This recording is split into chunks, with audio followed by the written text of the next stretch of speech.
It's a leak!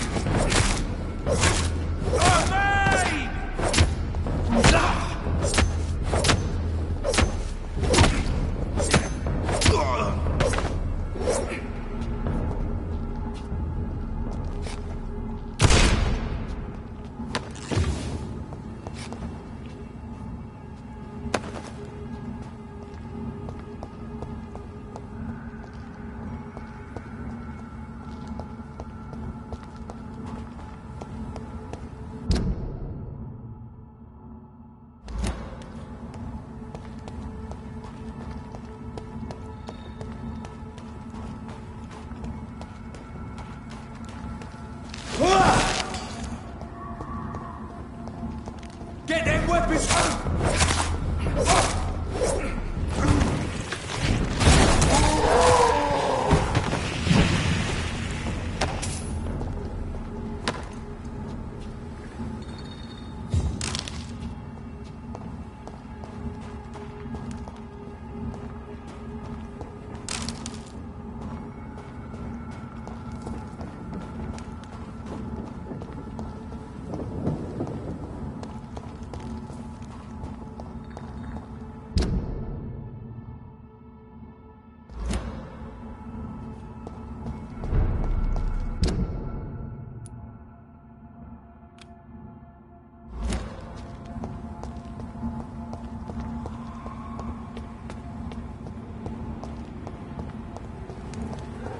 29 Pretty Orchard Street. This is it.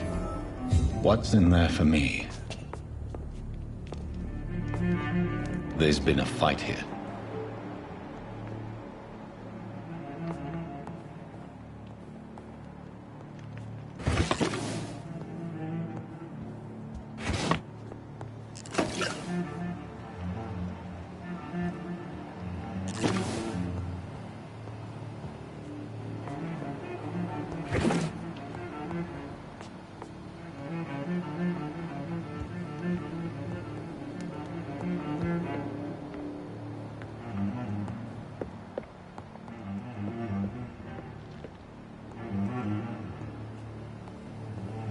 This window was shattered with violent force.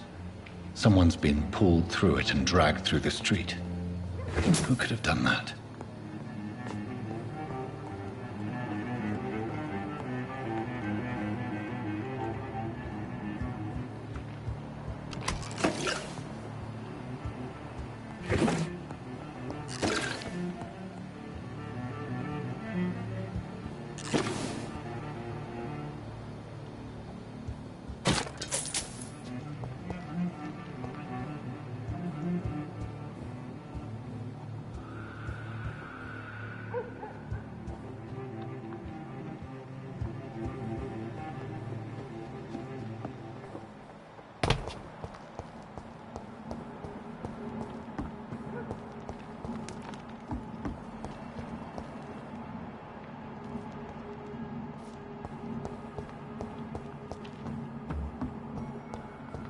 Stay away!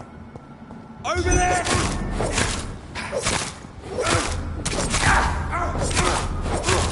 Christ! He's dead!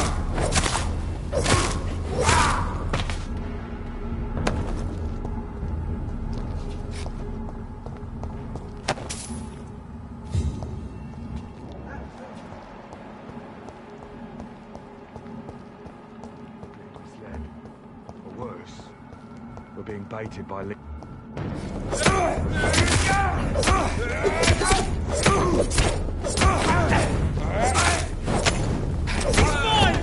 That leads too fast! Stop it, vermin!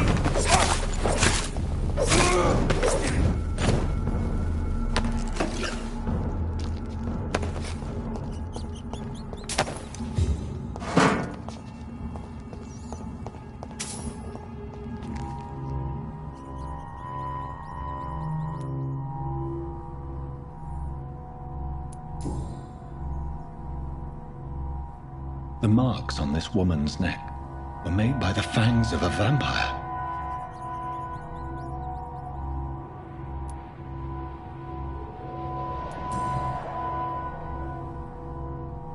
This is the very flower my mother tossed on Mary's coffin. Someone is targeting my family.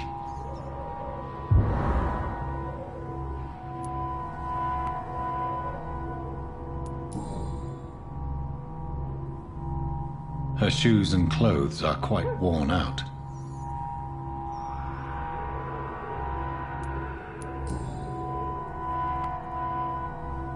Only a golden watch in her pockets.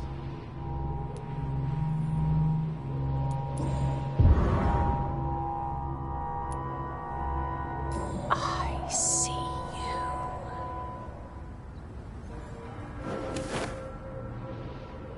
Right then.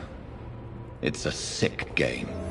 But given no choice in the matter, I might as well win it.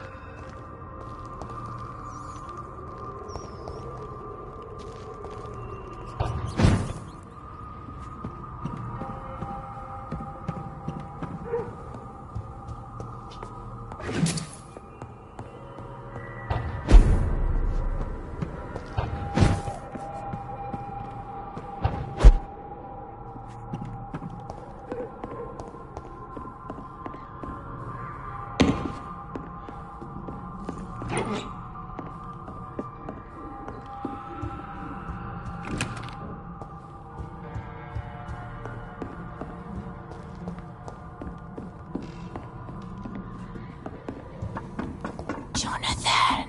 What was that?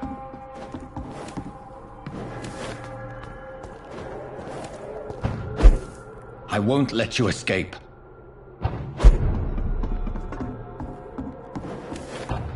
You're very fast, but I'll catch you.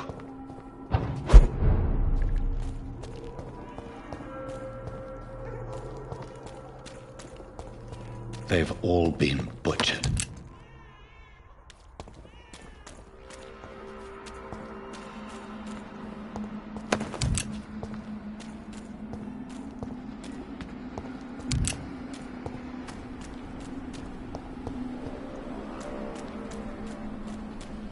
I can still sense a presence.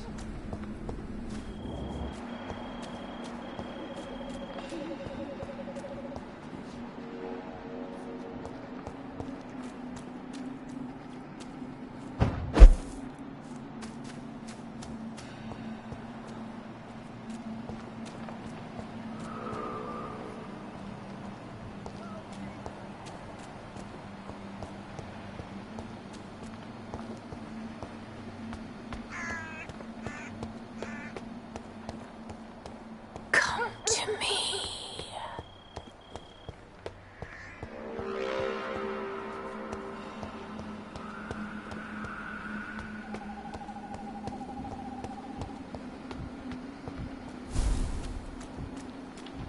God help! Please help me! You! What have you done? Vicar Larrabee, what happened? Demon! Hell scourge! Son of perdition! Vicar.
Vicar!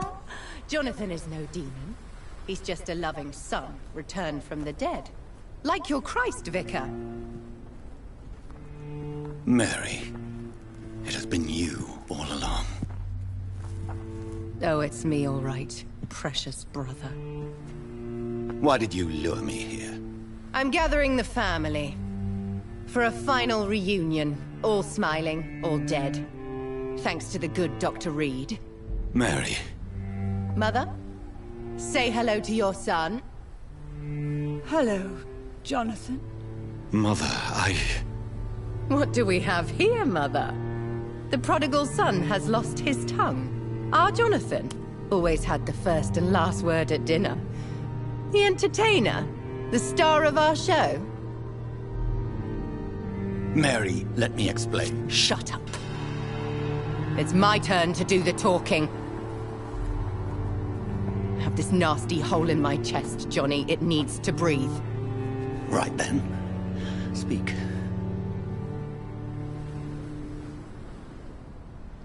My prayers went so long without an answer.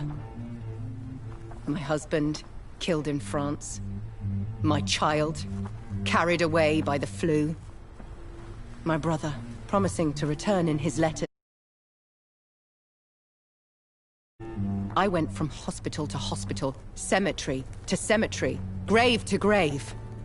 I've lifted every stone in London, searching for an end to the nightmare.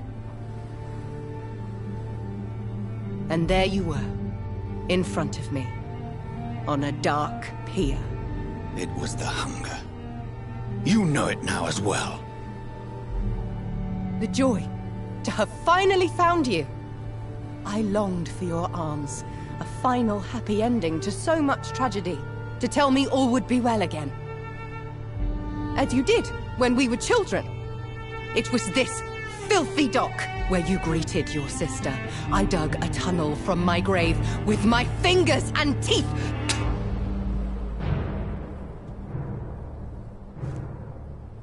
Mary. I had taken your life before I realized it was you. I tried to kill myself. But you failed in your attempt. We cannot die, can we? We are a plague. I've watched you, Jonathan. You pull the strings and sever them. I've done what I had to do. I did not choose this fate. But I will have my answers. Ugh. There are no answers, Doctor. There's nothing left but pain and lies and treachery. Mary, wait! Time to go, Mother. Give my regards to my son. No! No!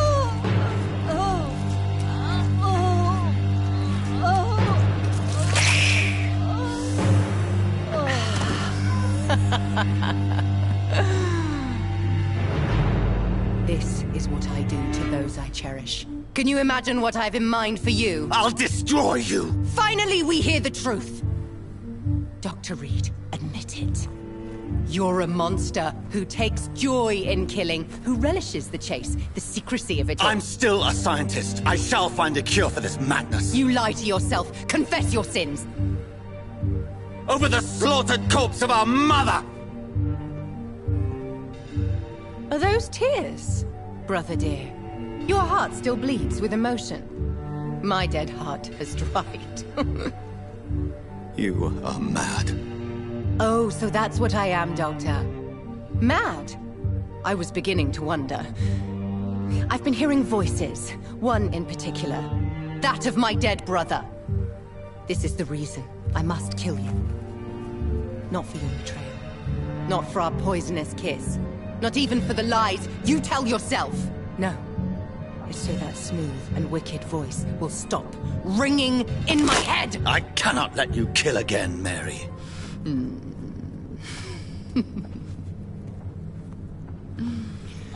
Time to die, brother. And this time for good! You left me to rot in this grave!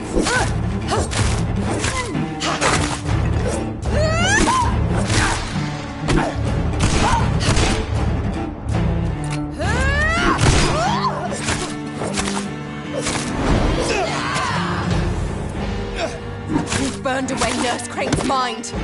You're a monster! Abomination! What have you done?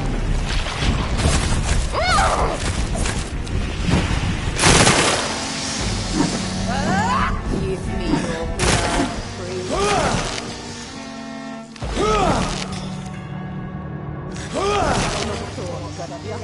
Die for.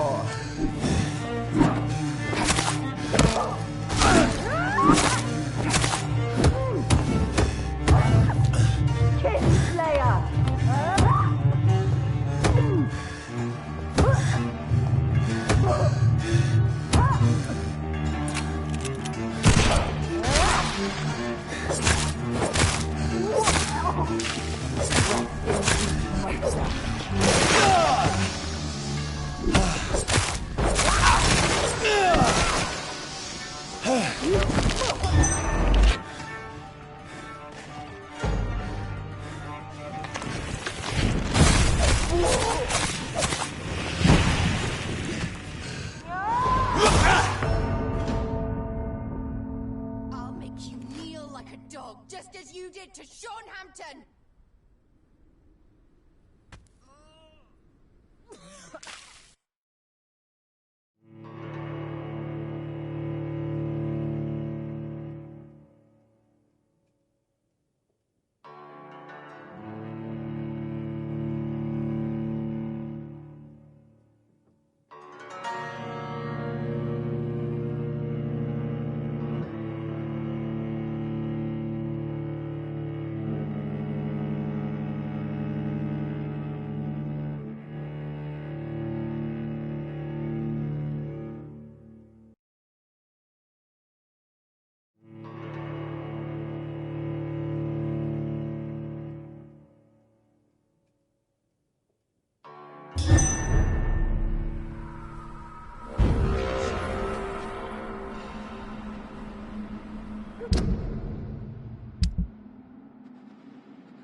Titan Slayer!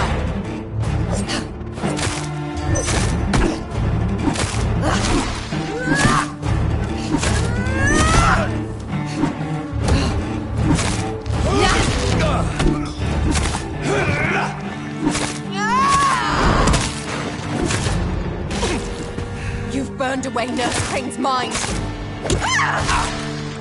You have killed me, brother. What have you done?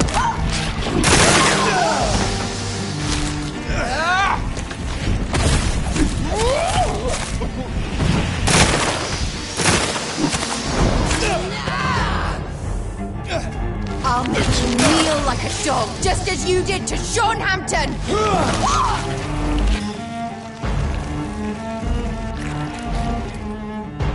Assassin!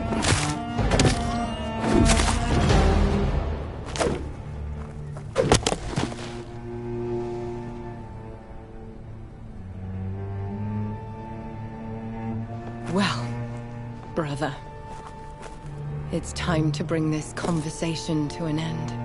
Forever. You know I will not play this game. Calm now, Doctor. Like a rabid dog. Or think you're performing an autopsy. Don't be ridiculous. I'll kill them all. The kind Dr. Swansea. The sweet little lass with hair of red. I am the Harbinger, bringing your punishment. Mary. Don't you see? This is not me. Flesh that never ages. All nightmare, no dream. Bring it to a close. Let me sleep.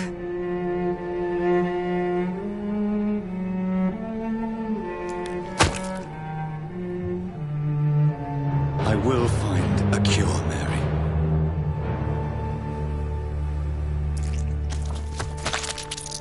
I swear it.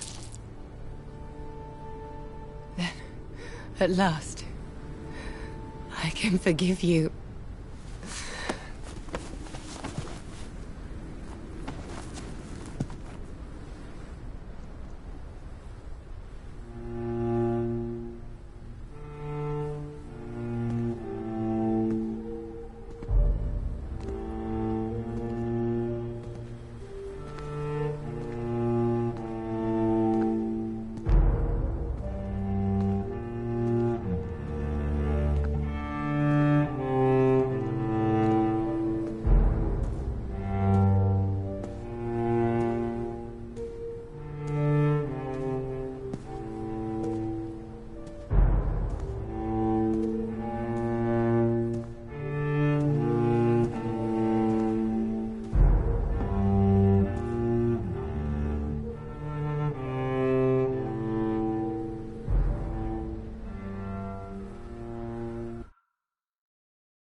Blood.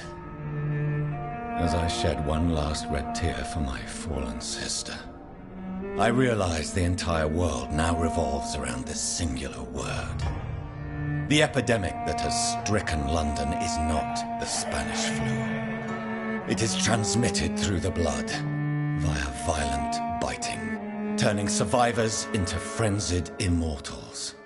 I am Dr. Jonathan Reed.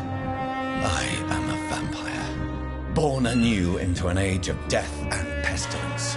While plotting factions close in around me, I am sworn to find the source of this epidemic. I am convinced greater perils are still to come. I know the answers I seek are hiding in our blood.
It's locked, all right. It's locked.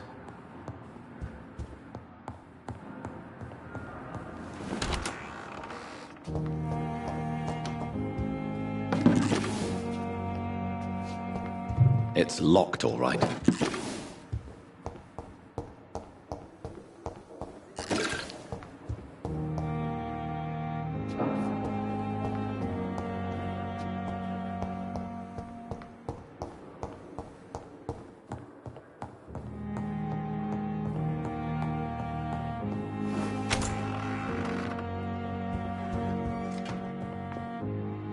Jonathan, old chap, how are you tonight? I've seen little of you of late. I was conducting research in my room, away from the nightly routines. Of course, of course. Worry not, I understand. The situation has been testy around here. I won't deny it, but we still stand.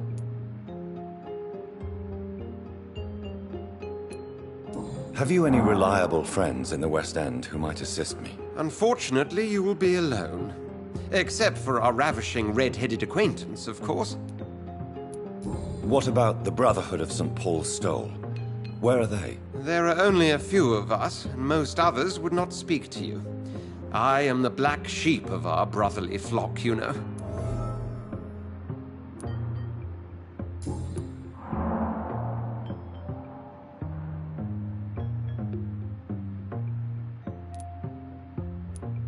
I have received an alarming letter from Lady Ashbury. She wants me to meet her at her house. I have been granted safe passage. Then you are twice fortunate. I have never been invited to the lady's mansion, and with the quarantine and controls, city access is nigh impossible. Why have you never entered the lady's house? You are one of her good friends, are you not? My dear Jonathan, you have no idea how reclusive the good lady normally is, nor in what great esteem she must hold you to let you into her domain.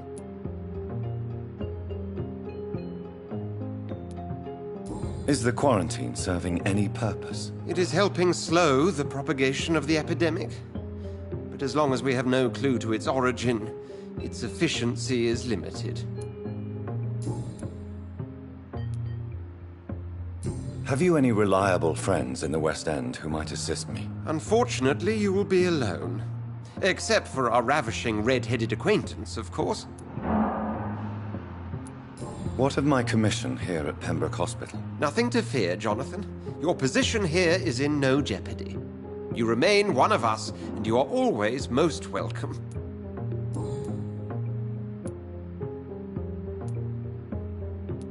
What news do you bring? The news is not good, my friend. We try to keep the epidemic at bay, but street violence is escalating quickly. Tell me more about the violence. Geoffrey McCallum seems to have sent his war dogs on a hunt. On a nightly basis, Prewen patrols exterminate every skull and vampire they find. Have they come closer to the hospital? No. They mainly focus on fallen districts or abandoned buildings. But they're growing in numbers. They must be recruiting heavily.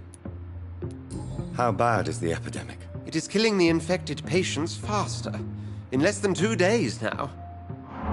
The only blessing is that they are contagious for a shorter period. Thank you, Edgar. We shall speak again later. Yes, Jonathan. Can I help you? Thank you, Edgar. We shall speak again later.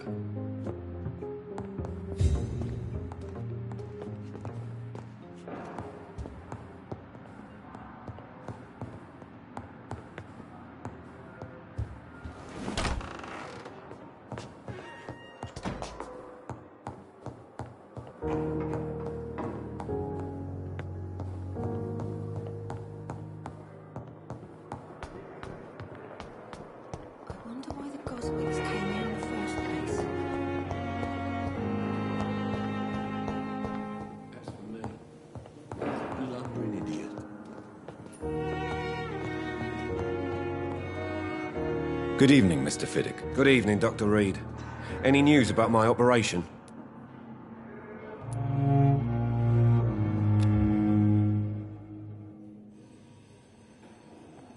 Is there anything else that's bothering you? Can I help in any way? Really?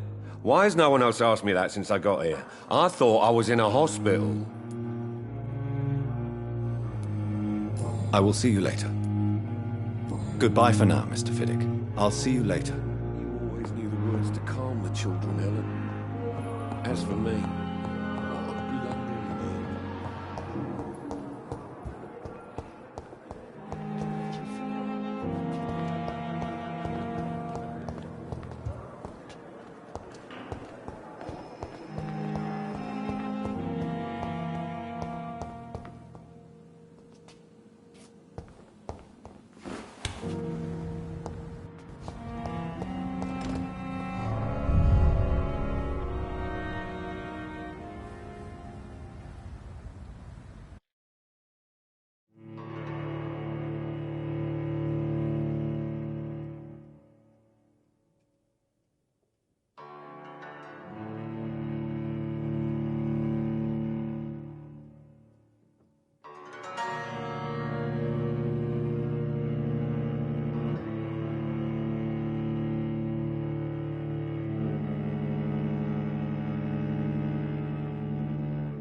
It's locked.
Good evening, Mr. Goswick. How are you? I'm okay. Do you need any help? I'm afraid I may, sir. I don't mean to be a burden. You are not a burden, sir. Healing you is my responsibility. And you have my gratitude for that.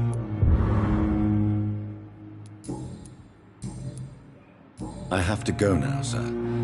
But don't hesitate to contact me if you need any help. I'm all right. Don't waste your time with me. Good evening, Doctor. How is my son doing? Do you require medical attention as well, Mrs. Goswick? Do you know you're the only one who's asked me this? No. I don't feel well, actually. Despite what you think about this place, I can tell you with absolute certainty, taking this will help you recover. Well, at least your reputation seems well deserved. Unfortunately, I can't say the same for this hospital.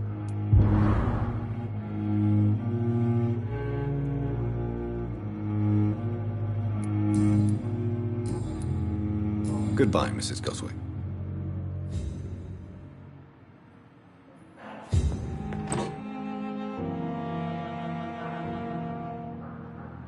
I will not let you down, my boy.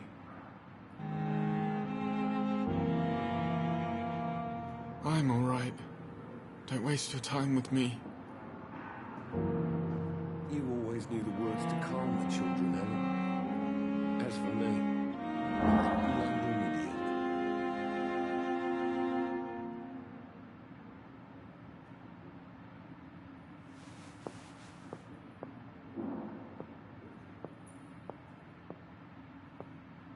This hospital seems to be falling apart.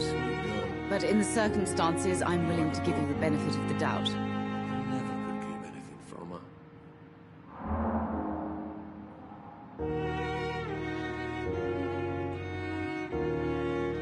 Good evening, sir. Doctor. I will not let you down, my boy.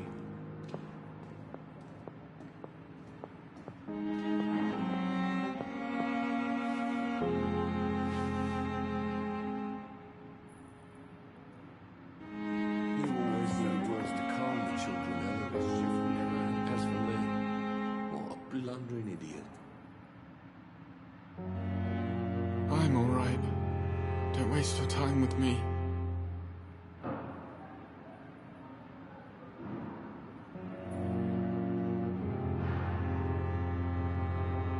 My sweet girl. Reads me like a book. I never could keep anything from her. Good evening, sir. Doctor.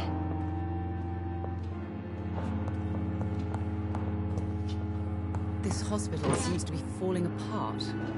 But in the circumstances, I'm willing to give you the benefit of the doubt. You always knew the words to calm the children, Ellen.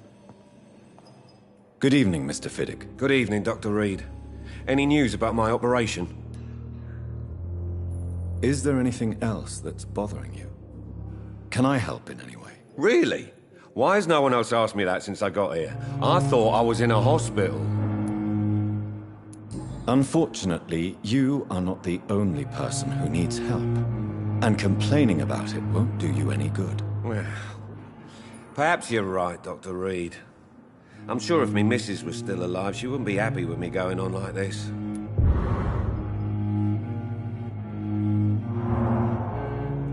Goodbye for now, Mr. Fiddick. I'll see you later. You always knew the words to calm the children, Ellen. As for me, what a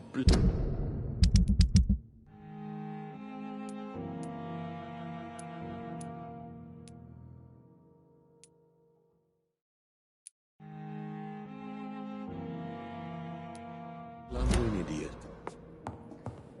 We may lack the resources, but we have some of the most brilliant minds in London at Pembroke.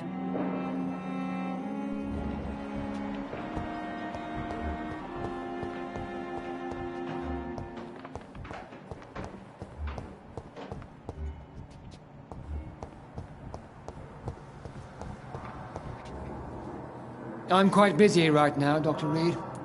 Do you need my assistance? Don't be ridiculous.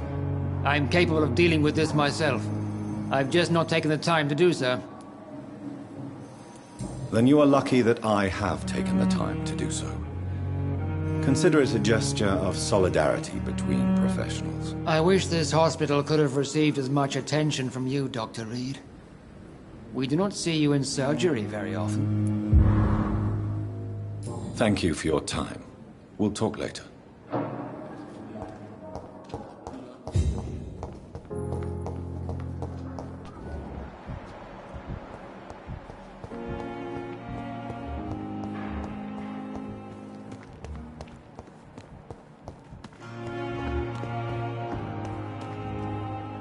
Good evening, Milton. Good evening, Doctor. Still trying to save lives?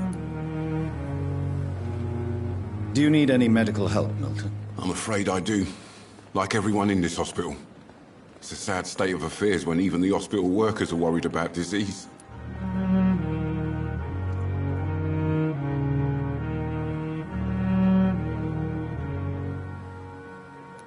I'll see you later. Yeah. I'm sure you say the same thing to everyone in town.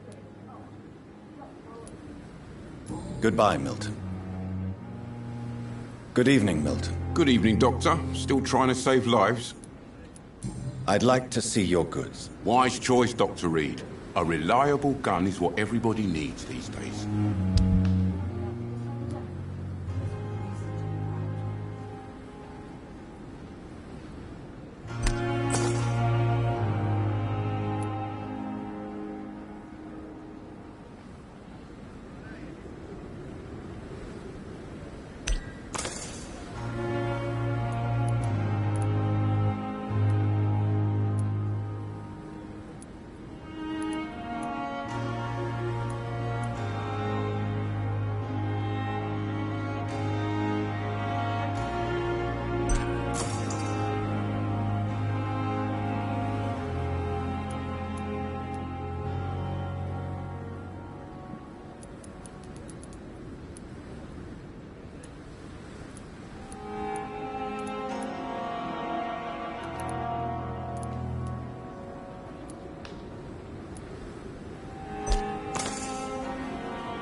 Another night with the group.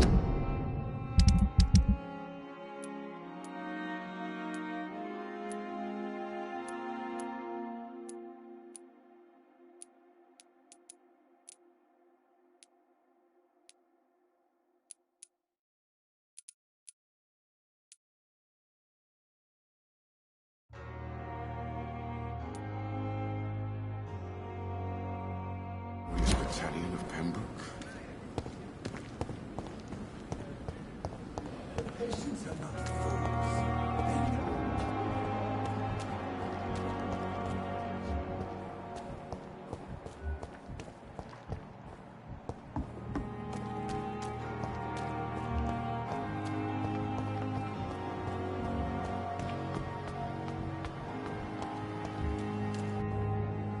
Hello again, Mr. Blight. Good evening, Dr. Reed. You doing your rounds as usual? Do you need medical attention, sir? Afraid so. In the war, I was always worried about picking up something, getting some infection. Unfortunately, I've got that fear in London now. Throughout history, some diseases have done more damage to armies than any weapon created by man. You were wise to be careful. You're working at the Pembroke Hospital, aren't you? That's a good enough reason for me and Oswald to go there. Are you concerned about the living conditions in the city? Of course I am. I'll be stuck here for as long as Oswald refuses to go to hospital. And, unfortunately, it seems the violence is rising. What kind of violence? I believe people have armed themselves and started to attack those that show signs of contagion. Goodbye, Mr. Blight. Take care of yourself.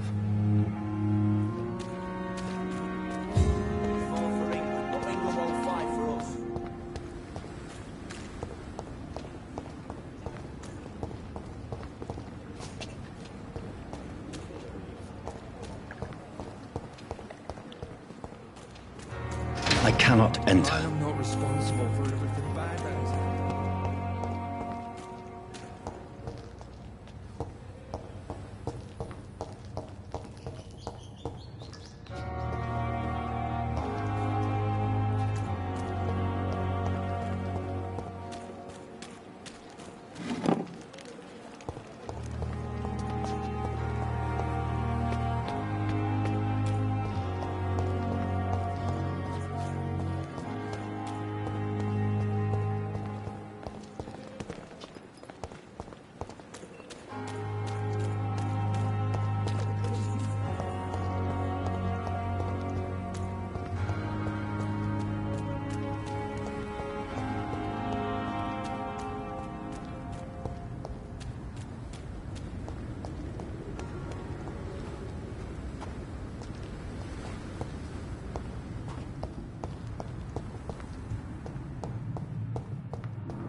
Good evening, Dr. Reed. Such a pleasure to see you again. Please show me what you have to sell. Of course. It's just trinkets and curios, really. But I'm sure they can be useful.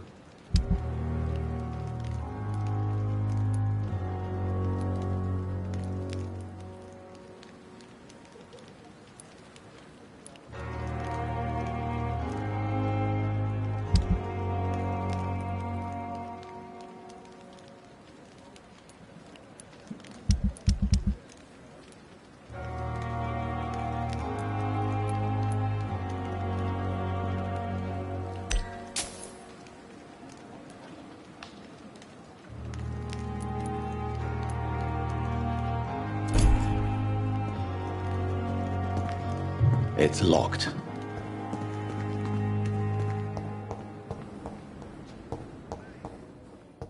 I will not let you down, my boy.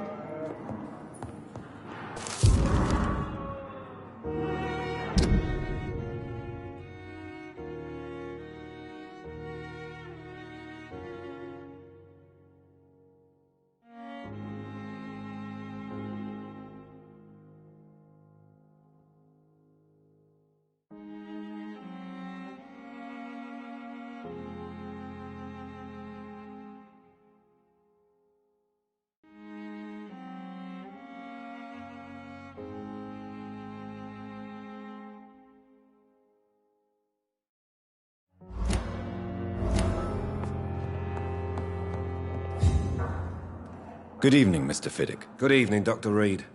Any news about my operation? You seem worried about the safety of your family. And it's obviously the reason why your wound troubles you so much. I cannot give up on my children now. They both need me living. What about their mother, if I may ask? She died in 1915 during one of the first Zeppelin raids. We never found her body.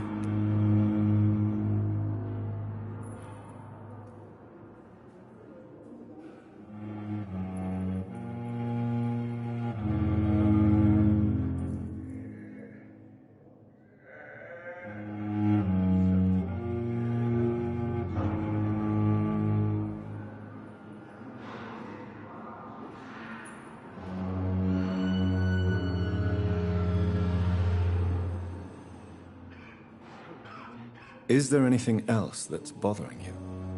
Can I help in any way? I'm all right. Considering the state of this place, I should consider myself lucky, I guess.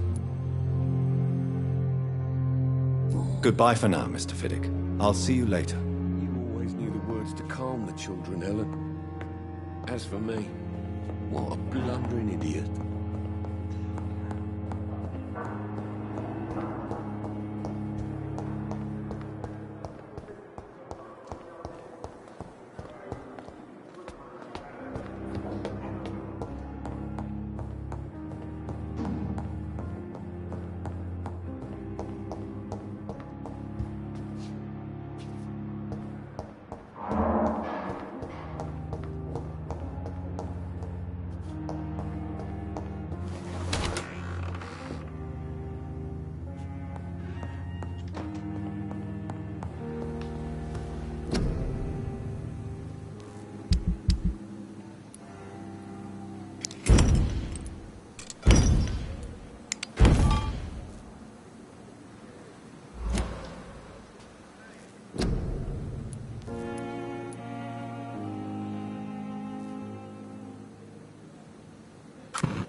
Good evening, Milton. Good evening, Doctor. Still trying to save lives?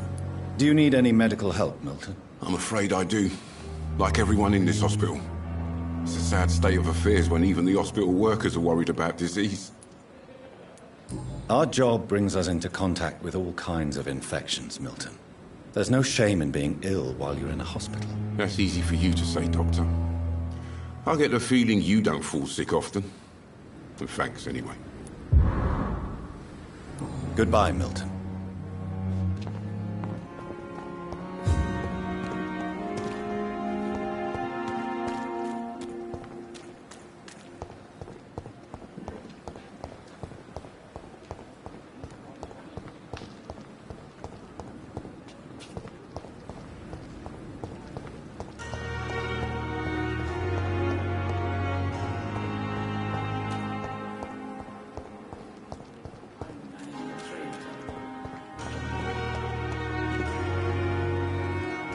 Good evening, Dr. Reed.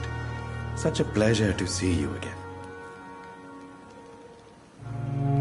Do you need medical attention? Well, the proximity of the dead is not the most healthy company, even if the quiet can be appreciated. Don't take too many risks with your health, Mr. Chidana. None of us are immune to this disease. And that is a good thing.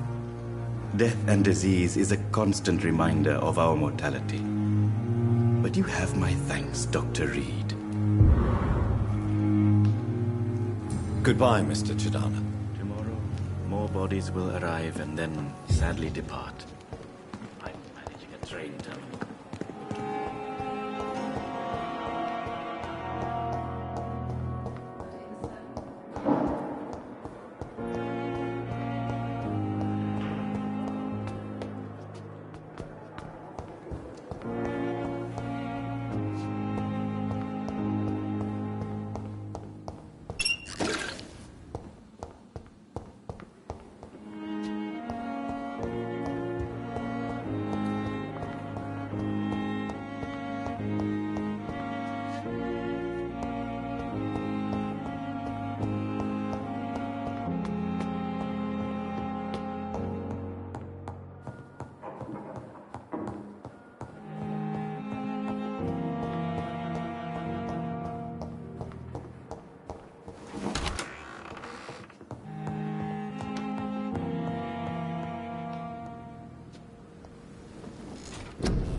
Another night Surely I can endure. Good evening, Nurse Brannigan. Good evening, Doctor.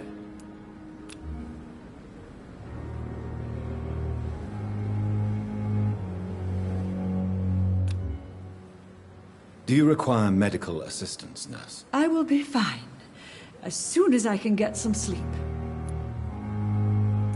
Nurse, you won't be able to help people if you're sick.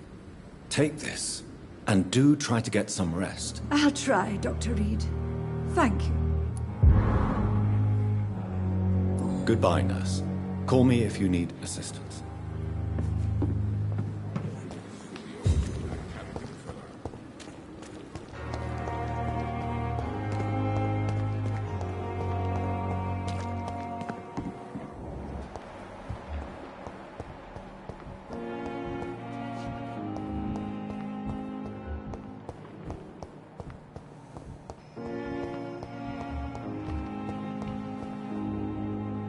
Good evening, Nurse Hawkins. Good evening, Dr. Reed. Do you need medical help yourself, Nurse? I'm afraid I've contracted some illness, Dr. Reed. Not under my watch, Nurse. Take this. You'll feel better. Thank you, Dr. Reed. Goodbye, Nurse Hawkins.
City is more peaceful without the bombs, but no less dangerous.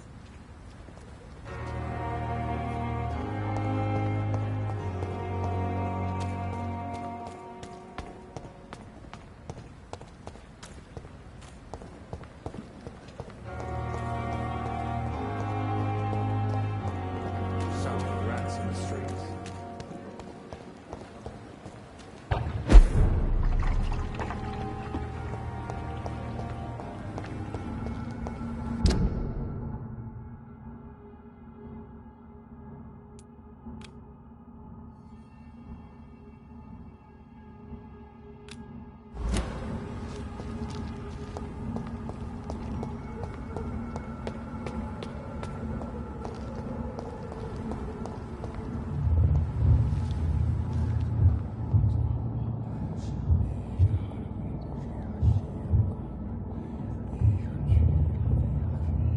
You must prepare, child, for the earth is bleeding and the harvest is upon us.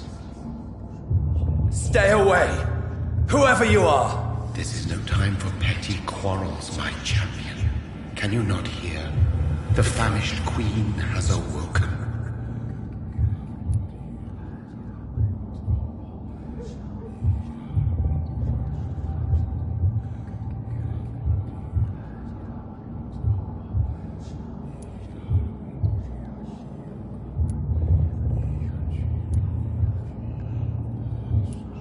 Leave me! Return to the shadows and never come back! But the shadows are our home. And wherever you stand, my son, I stand beside you. I had to kill Mary. I have known your pain, child. Do not succumb to. Silence! I dismiss you, now! The land calls for a champion. All and everyone needs you. Silence! I'm tired of all these puppet shows.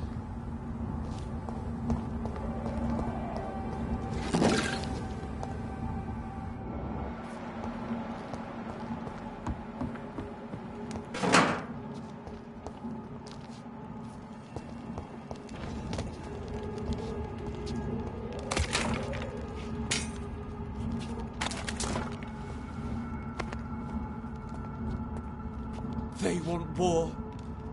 I'll show them war. Whatever this poor woman did, nobody deserves this kind of punishment.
So this is where she lives. What a splendid house.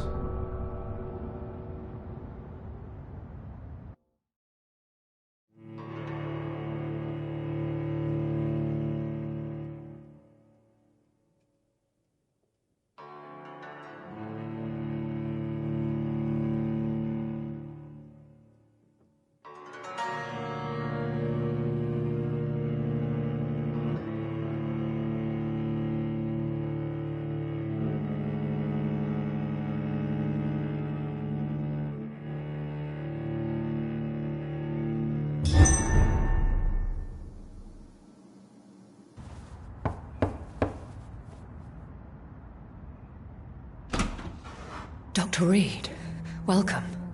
How are you? As good as one can be, considering the circumstances. Yes. Death and affliction seem prevailing themes of late.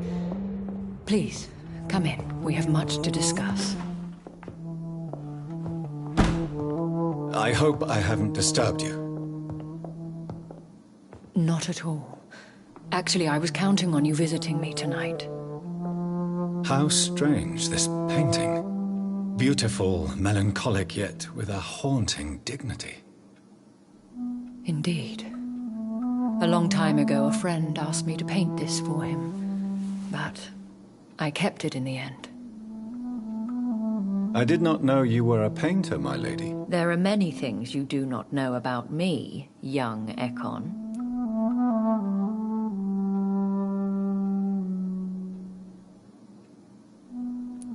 Please, call me Jonathan. Please excuse my behavior, Jonathan. I tend to tease my friends when uneasy. What is bothering you, my lady? Your letter was quite alarming. We will talk about this in a few minutes. For now, I would like you to tell me about yourself. How have you been since we last met, my friend?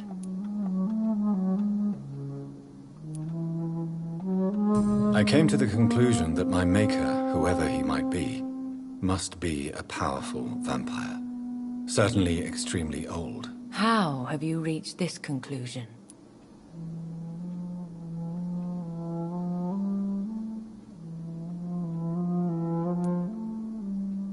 I felt this power radiating like an aura every time he appeared. Most ancestral vampires of England were killed by the Guard of Priwen half a century ago.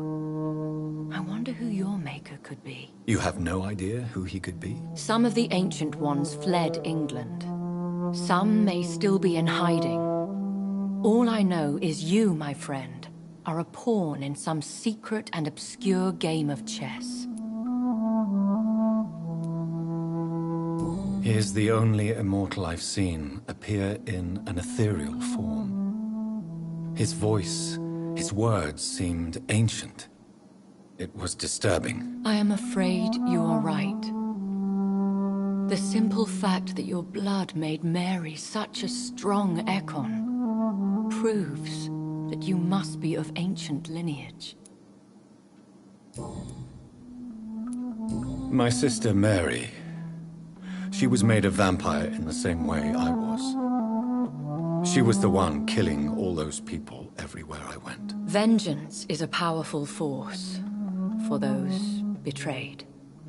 Made vampire through careless error. Victims by surprise.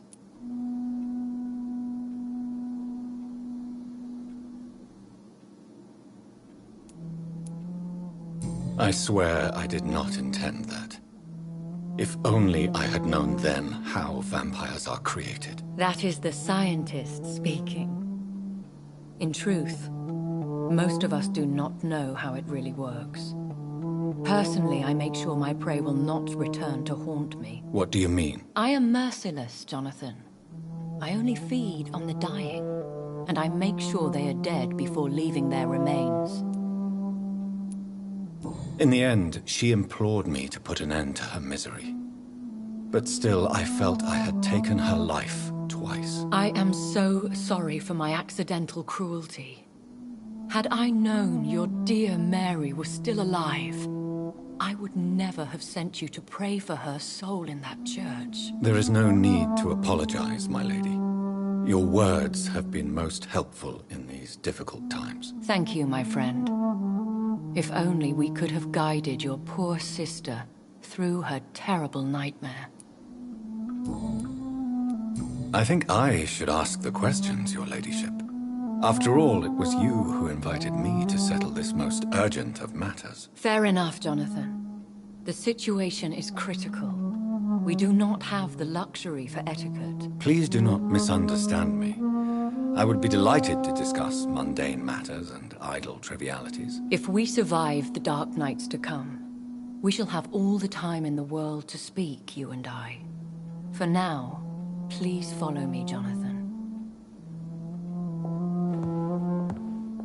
I must say, your house is exquisite. One of the advantages of living forever is having the time to be selective with one's furnishings. I took the liberty of having tea served. You can still drink tea. Can't keep it down, but I do so enjoy the aroma. Let us toast to make-believe. And of course to your health, Jonathan. And to yours, my lady.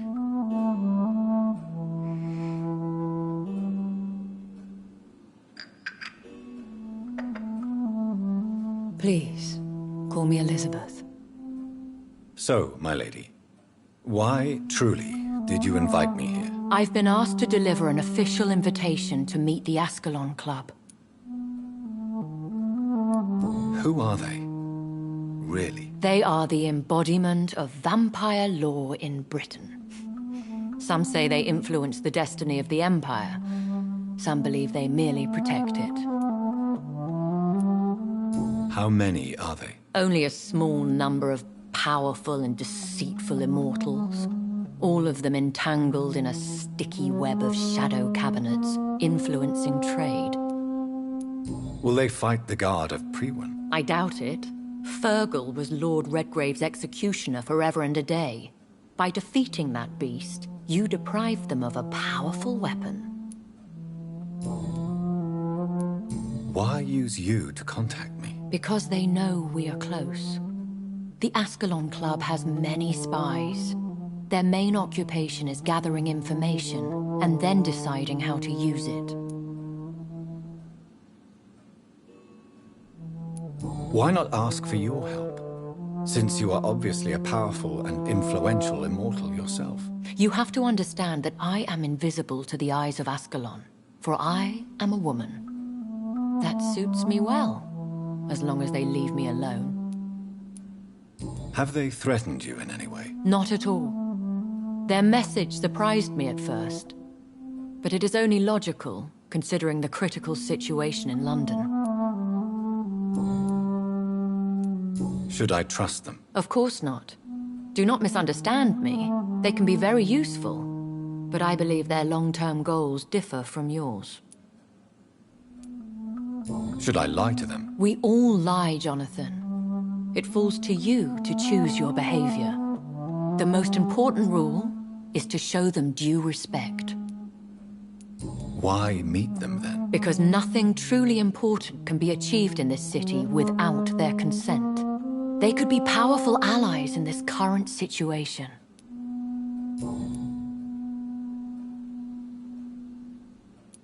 They have done nothing but impede my investigations since I became known to them.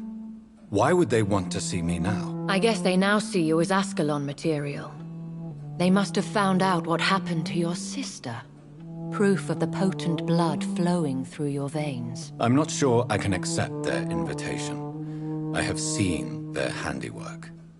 How Fergal the Beast imposed the club's law. You have no choice, Jonathan. Even I would not openly defy Lord Redgrave, the chairman of the Ascalon Club. How powerful is his reach? The Ascalon Club may be the most influential secret society in England. Not all its members are immortals, but they are all very powerful.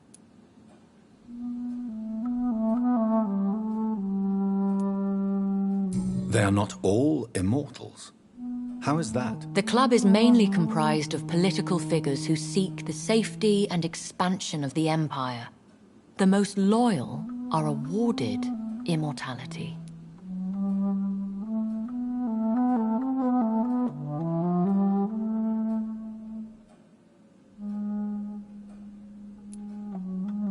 Any familiar or famous names? As the richest, most relentless British tycoon, Aloysius Dawson is considered ideal Ascalon material and has been watched for years.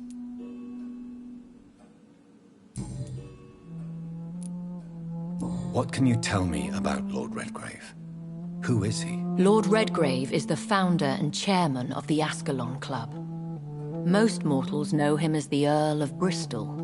He is rich and extremely influential.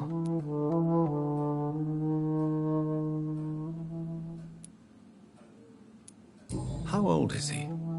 How long has he been a vampire? Lord Redgrave claims to be the progeny of William Marshall, the most valiant knight who ever lived.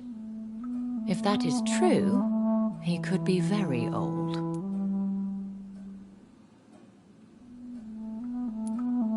Have you met him? Only on rare occasions, for he never goes outside the club. And women are not awarded membership, even immortals.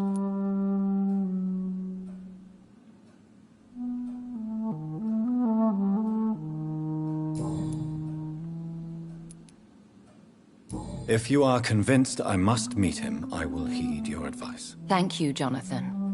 I understand your reluctance to brush shoulders with London's vampire elite. But we have no choice. Is the situation that critical? Yes. The Guard of Prewen has called for a second great hunt of our kind. And they will stop at nothing to eliminate us.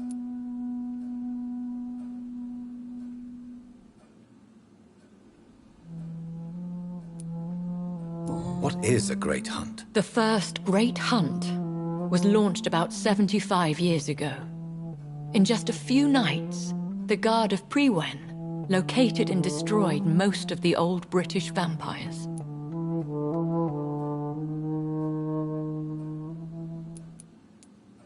Why start a second one? Priwen has always seen us immortals as a threat to mankind. My guess is they suspect one or more of us is the cause of the epidemic. How did you survive the first hunt? I fled, Jonathan. Like most vampires who survived that slaughter. And I secretly came back when I was sure they had lost my trail.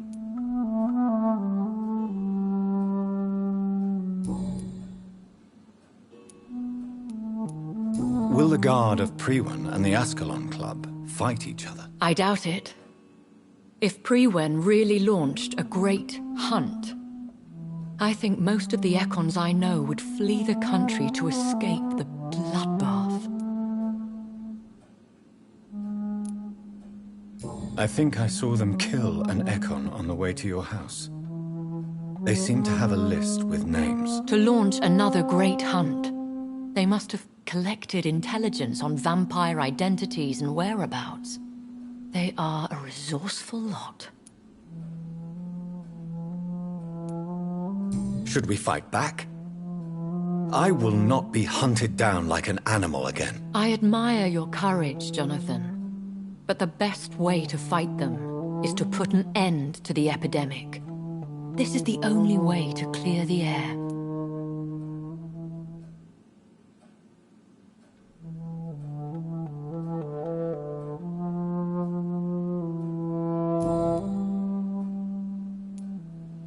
You should flee then.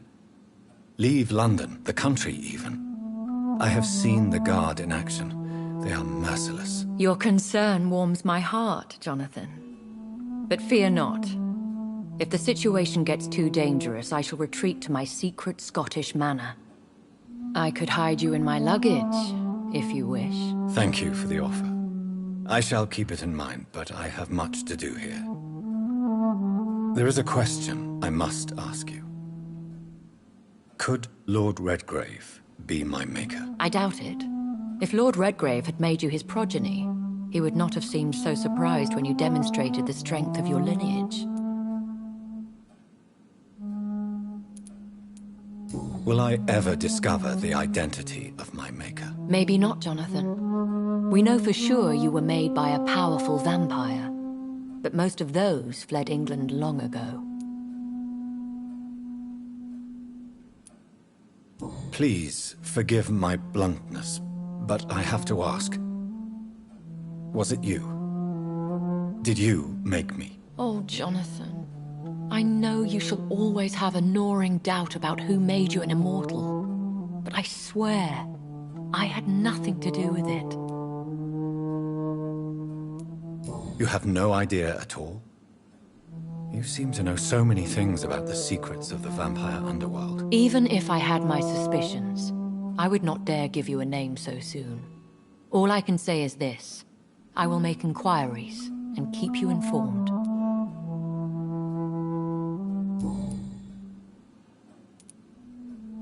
What is the plan? The plan is we both try to save this city, you and I. Go to Ascalon, accept their proposition, and use their influence to promote your agenda. How can I save London? The epidemic is the priority. You must find its origin and put an end to it. This is the best way to solve the crisis.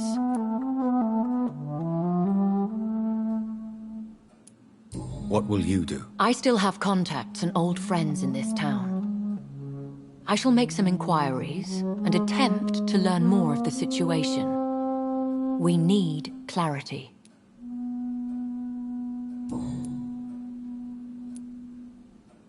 One day soon, I will have to find the answer to this mystery. And I shall help you in your research, I promise. For now, you must go to the Ascalon Club and play their game. Will I see you again at the Pembroke Hospital? No, you will find me here if you need me. I shall conduct inquiries alone, and we can then share our discoveries.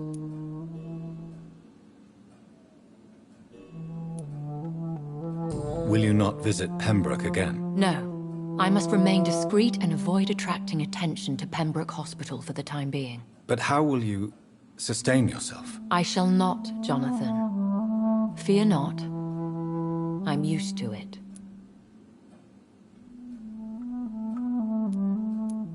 When will we meet again? As soon as you meet Lord Redgrave, I suppose.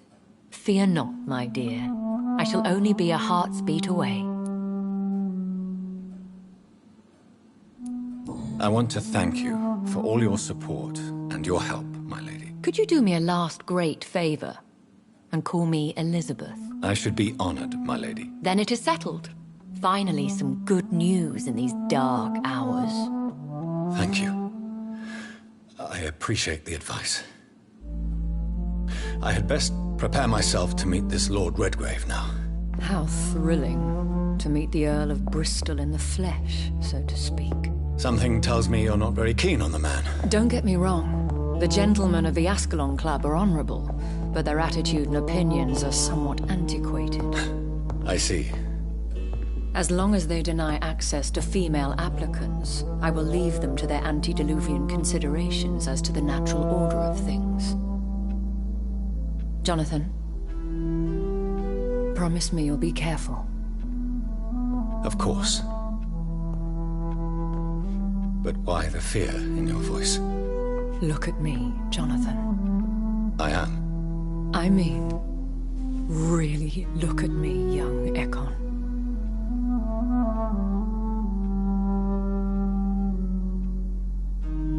We may be deceptive by nature, but this heart of mine has always told the truth.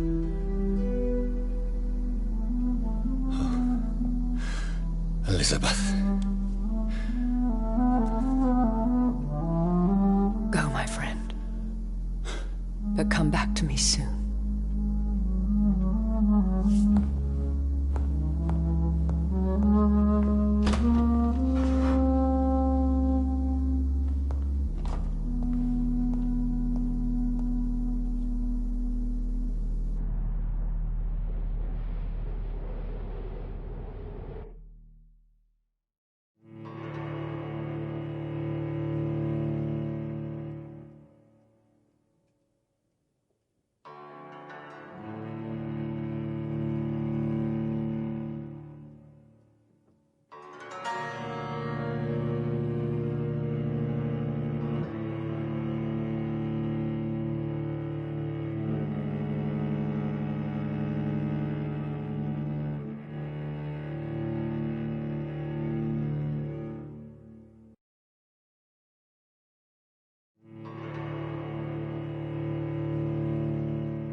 So, time to visit the Ascalon Club.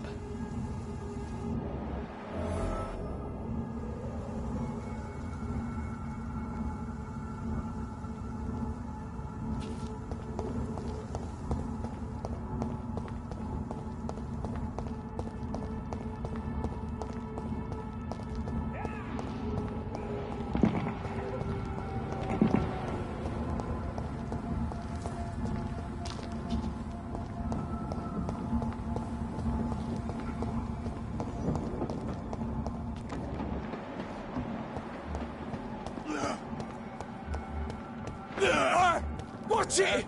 It's a killer! You'll pay for that!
That was the vampire I saw earlier. This war takes no prisoners.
Can be the answer to all your problems. As long as you have the money.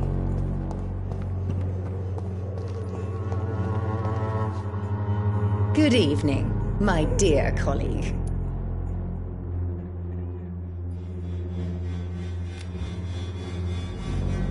You look ill, Miss Swanborough.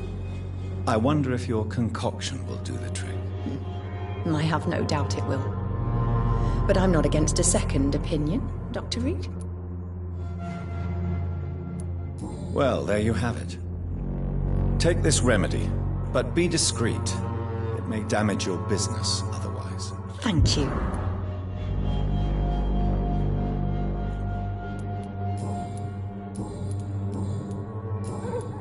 How is the sanitary situation evolving in Whitechapel these days? When people buy guns instead of medication, it means they have already traded hope for fear in their hearts. In my book, that's never a good thing, Doctor.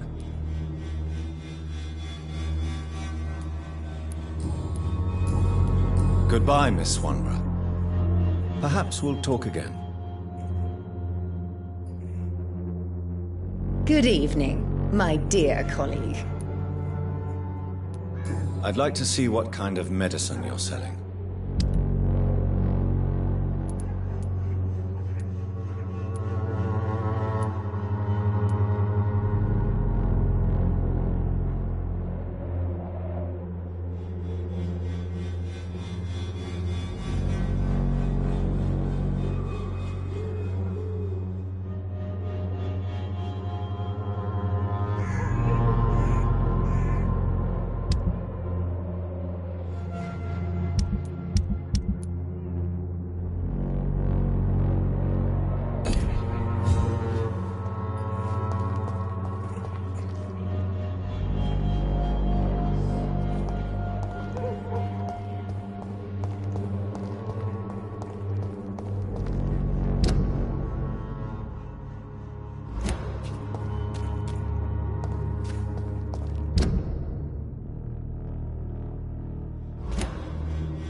Good evening, Benjamin. Can I help you? I'm afraid not, Mr. Reed.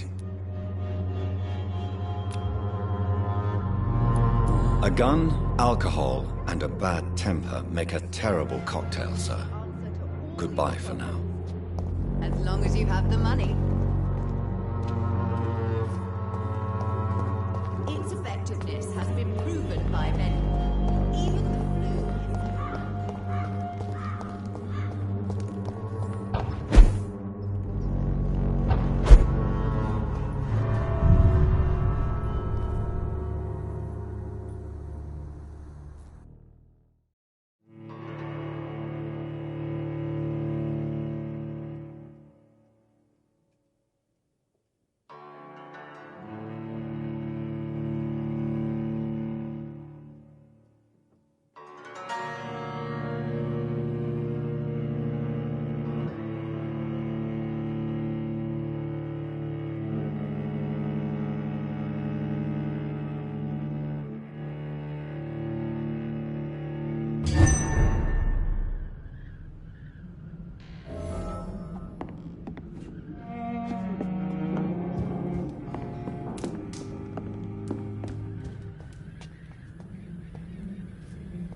This thirst for blood.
The West End.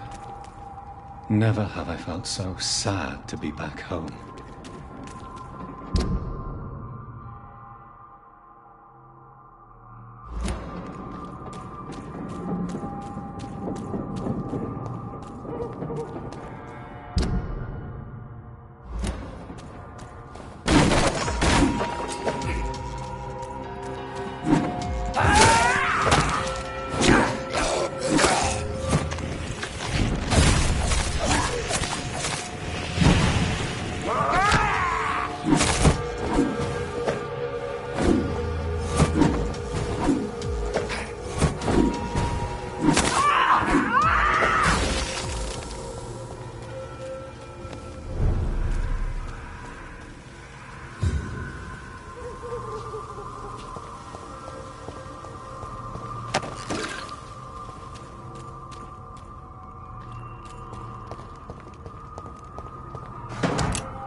The Ascalon Club. The heart of British vampire society. Not quite as subtle as I expected.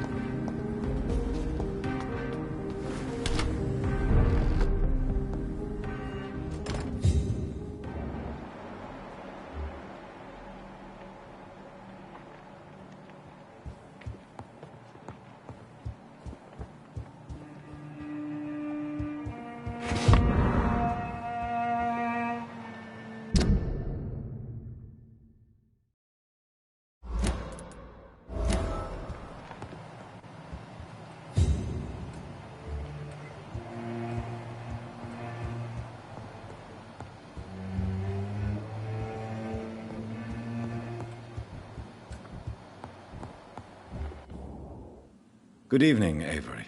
Mr. Jonathan, I can't believe my own eyes. Oh, you have come back too late, sir. Far too late. I know, Avery. I know about Mary and my mother. I'm so sorry. It was my duty to watch over her. She left the house in the middle of the night. The police said... It's all right, Avery. The police said her body was found near your sister's grave in Whitechapel. You're the master of the house now. I'd understand if you fired me, sir.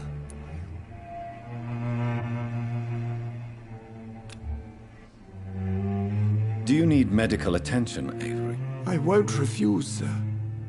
I don't feel that good these days.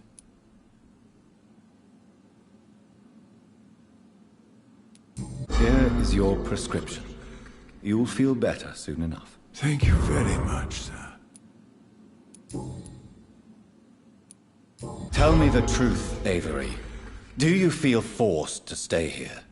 Would you leave this house without the arrangement made by my father? No, sir. I have nowhere else to go. And I promised your father I'd take care of his family as long as I lived. This house is dead, Avery. There is a curse on this family. You really should consider leaving. If only you could have been here sooner or more often. Maybe this house would not be that empty. But you're here now, sir. So my task is not over.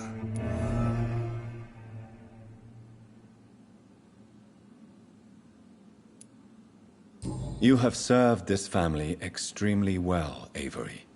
Your support during these terrible times is much appreciated. Then I will stay. All I ask is that you take care of my own funeral if I die before the end of the epidemic. No mass grave, please, sir. Do you really think I neglected my mother, Avery? Yes. I see. Well, please go on. Speak freely. It's not as if there is anything left to treasure in this house. Just like your father. You always had this capacity to focus only on what interests you. It surely helped you become a great doctor, but not such a great son.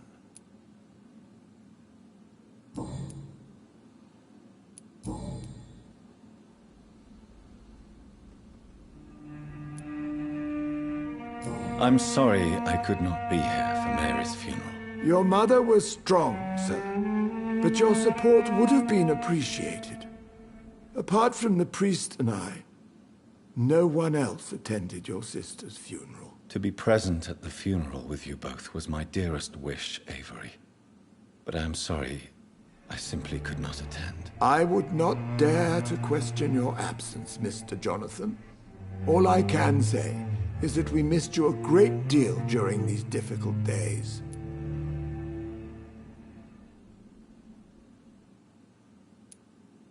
What is the situation in this part of town? For a time, the West End seemed spared by the epidemic.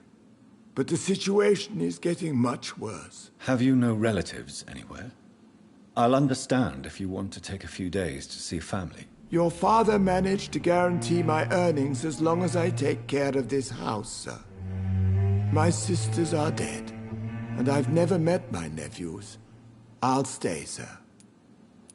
How was life in this house while I was away? It was sad, sir.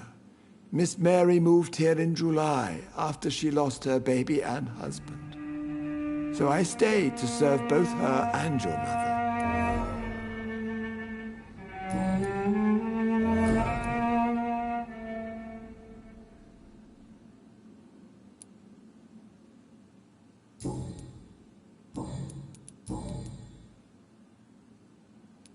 What are the arrangements for my mother's funeral? There will be no funeral, sir. No ceremony whatsoever, because of the sanitary situation. Where is her body, then? I'm afraid your mother's body was moved to a mass grave somewhere.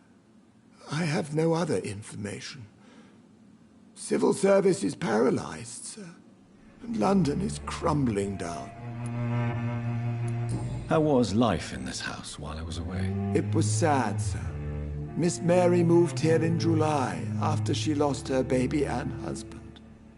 So I stayed to serve both her and your mother. How was Mary? Miss Mary went out looking for you every night after you had written to say that you were coming back. She was sure you were alive. She'll never know she was right. How was my mother? Miss Reed was very frail. After Miss Mary was found dead, your mother started talking to herself. She said she was speaking to the dead. She even said that she had seen you.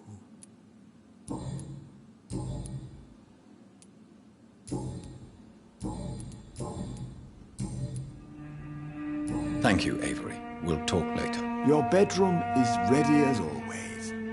Good night, sir.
evil thing. Poor Miss Reed. It's locked, all right.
To vote is only the first.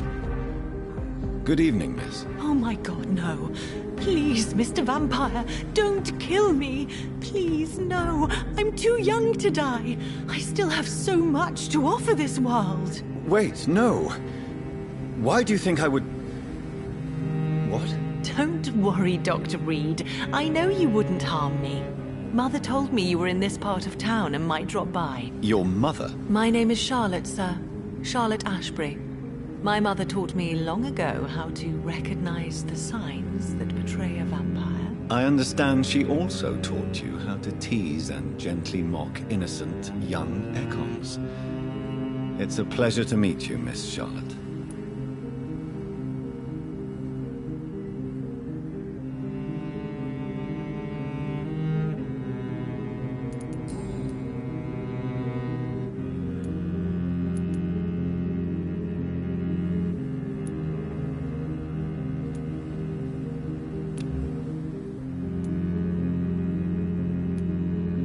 What exactly has your mother told you about me? Your name and profession, obviously, and the mystery about your maker.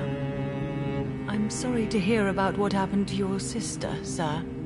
Mother says it was not your fault. Does it not scare you to know what I am? What your mother is? Why should it? My mother is the most compassionate woman. Must I be wary of her, Dr. Reed? Or you?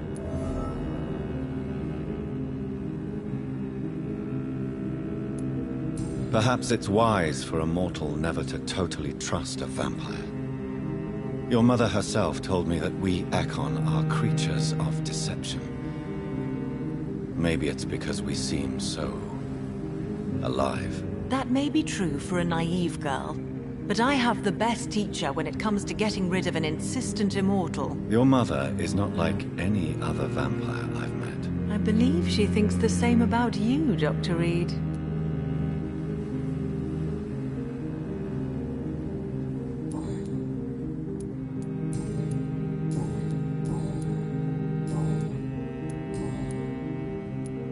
What do you think about this part of town? I was raised here, and I suppose it feels like home. You grew up in this part of town too, did you not? Yes, I was born a few streets away. A small world, is it not? Did you ever imagine that my mother was your neighbor all that time? That you could have met her in a dark alley at night? You won't trick me twice, young lady. We both know Lady Ashbury never hunts or attacks prey at random. Come on, Doctor. Don't tell me you never thought about that possibility. Her fangs on your neck. Oh, are you blushing, Dr. Reed? Is there something that's bothering you? Too much selfishness and individualism for my taste. Even when there was no epidemic. Even if that's partly true, May I remind you that many charitable institutions are financed by the selfish and filthy rich. I suppose you're right. But society must reform and renew itself, or we are all done for. Tell me about your adoption. What do you want to know? Who are your real parents? Elizabeth Ashbury is my real mother. She raised me and has taken care of me all my life. I have no idea who my progenitors are or were. Do you live with her? I still spend a lot of time in my mother's mansion, but I have my own house now. I have a life to live, you see. And one day, I'll have my death to face. How did you meet Lady Ashbury? First, I was an orphan in the institution for girls she manages in the West End. When I was 10, she adopted me, and I have lived with her ever since. Did you know she was a vampire when she picked you? The correct word is Ekon, Doctor. And no, I had no idea why my mother only showed up at night. She told me everything when I turned 16, though I suspected the truth for a long time before that. What are you doing out here? You mean, what do I do outside at night since I am a woman? Let me ask you a question, sir. Would you ask the same question of a man? Actually, yes. I ask the same question to everyone who dares to go outside at night, considering the risks. Well, if you must know, I campaign for the right to vote for all women. Why should I wait to the age of 30 years when men can vote at 21? Are you a suffragette, then? Oh, you really are Elizabeth's girl. Without a doubt. All adult women have the right to vote in the US, in New Zealand, and in Australia. But women here can't vote unless they are property owners. No need to convince me, Miss Charlotte. I have shared your opinion for a long time. Even before I met Emmeline Pankhurst. Really? Oh. Now I see why my mother appreciates you so much. Too bad there aren't more men like you in the vicinity. How are the locals reacting to your claims? People here can't wait for a wall to be built to isolate the West End from the rest of town. That's how progressive they are. If this happens, Emily and I will blow it up. Explosives are very dangerous, young lady. And who is this Emily? She is my best friend, and a suffragette too. She was supposed to campaign with me tonight, but hasn't turned up. Have you any reason to be worried about her? Recently, Emily started to believe in... well, she got interested in vampires. I'm afraid she might be in trouble. Let me guess. You spoke to her about us, didn't you? Despite your mother's warning. I think I should try to find your friend. Oh, that would be top-notch. I can tell you where she might have gone. You have my thanks, Dr. Reed. And please, don't tell my mother.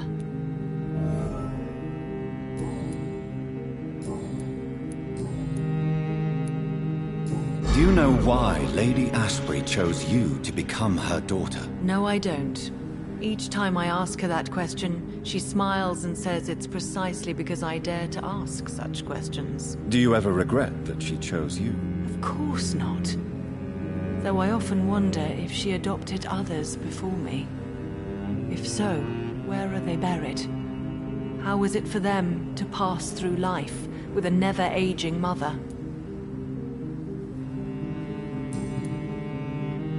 Goodbye, Charlotte. Give my best regards to your mother when you see her. She's been quite busy these last few nights. I suspect you may see her before me.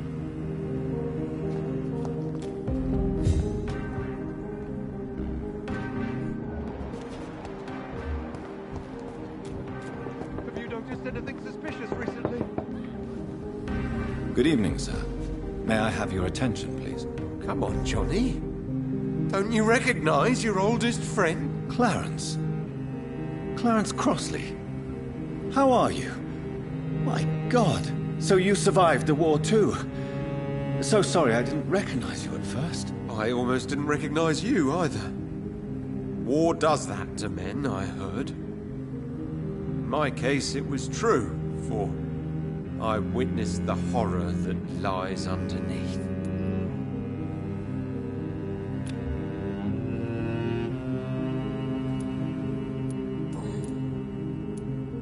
When did you escape the war and return to London? You know what's funny? I almost never think about the war. Not anymore. I'm involved in another kind of battle now. I know what you mean. I haven't had much time to think about the war either since my return. Of course. With the epidemic, I bet you've been busy as well. Forgive me, Johnny, I didn't want to sound selfish. What is this new battle? Well, I saw terrible things during the war. Horrors I thought I'd forget. They're here too. They're everywhere. Vampires.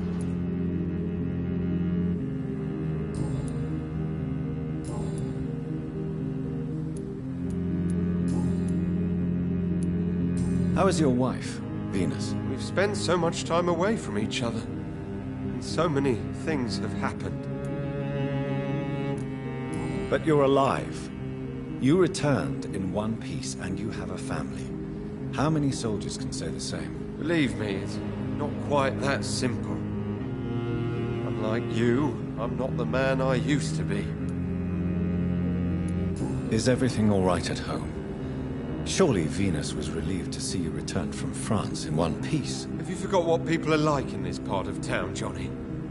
Venus fears for our family reputation. Now her husband has become the village idiot.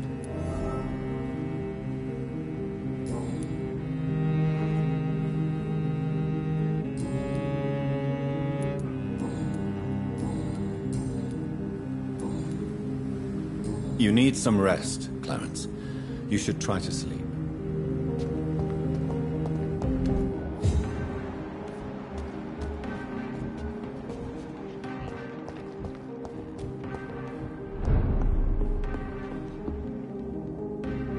Good evening, sir. Please forgive me for disturbing you. I'm a doctor. I never judge a man by his title, but by his attitude. And you are not disturbing me at all. I am Calhoun Russell, and I welcome you. Well, I must admit it's good to receive a warm welcome for once.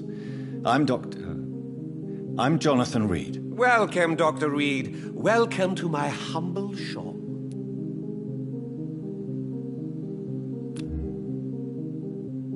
Do you need medical help? You would save my life, Dr. Reed. I have not felt so bad in many years. Don't worry. There is nothing serious to fear. I have seen far worse, I can assure you. I cannot imagine the pain these people must face then. You have my gratitude, Doctor. This disease has ruined my appetite.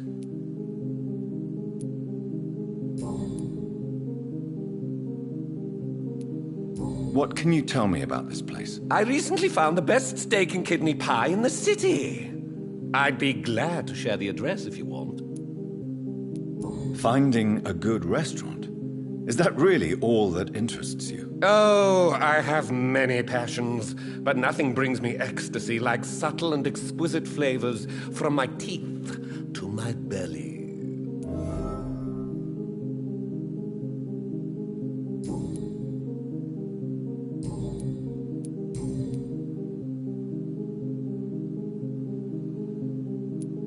Do you have any family nearby? Not since my parents died. I'm London's lone gourmet. Really? But you seem to be such a pleasant and sociable fellow. I'm afraid the real hedonist has to be sometimes. I discovered ecstasy as a solitary pleasure, but it does not mean it can't ever be shared. London's lone gourmet. What a strange title. I used that name in my early years when I was a food critic, and I kept it.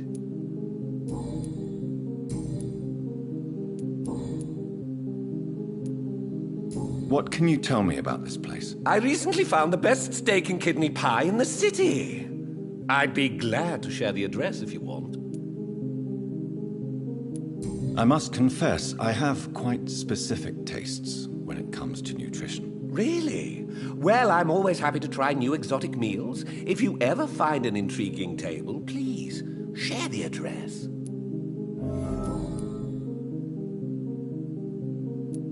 How is the situation in this part of town? Life is good and peaceful. We're lucky to live in such an era of progress and wonders. Are you not concerned about the epidemic? Oh, I'm sure the authorities would take the appropriate measure if the danger were that high.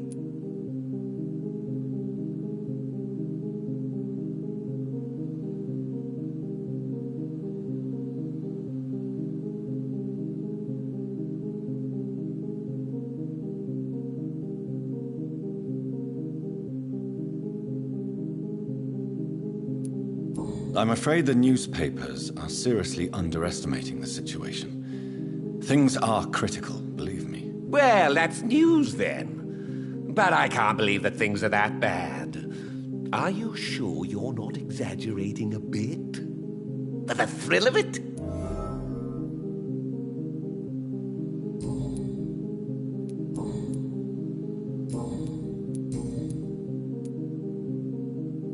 Is it not a little too late to be trading? On the contrary, it is the perfect hour.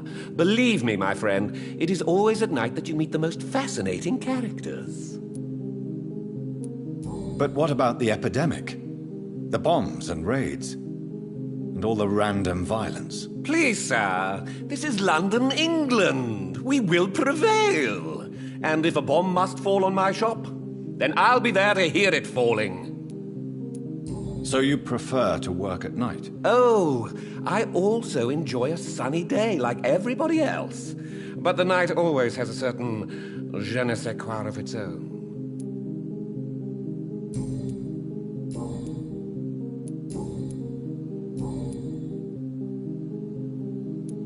I may have a look at your goods, Mr. Russell.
Whether you need to buy something or not, I'm happy to help.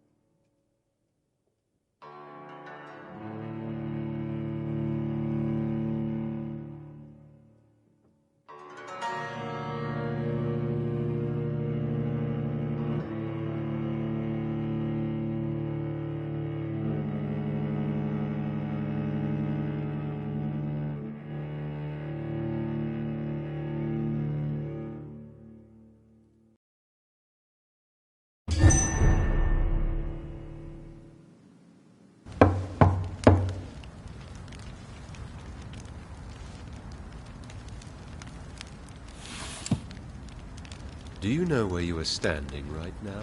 In front of the Ascalon Club, I presume. The Ascalon Club only summons or ostracizes. What is your business tonight? I received an invitation.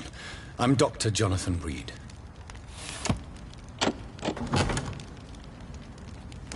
Welcome to the Ascalon Club, then, Dr. Reed.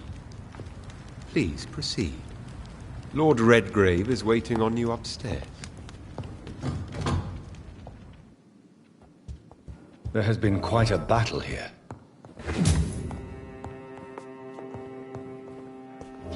I'm sure the Ascalon Club has the money to replace the furniture.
Good evening.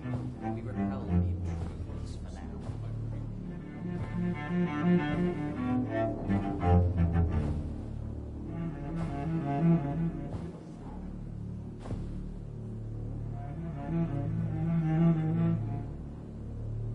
My good friends, if I may have your attention. Behold our visitor, the good Dr. Reed. Newborn of blood so pure and strong that even my friend Fergal Bancher was no match for him. Here, here, here!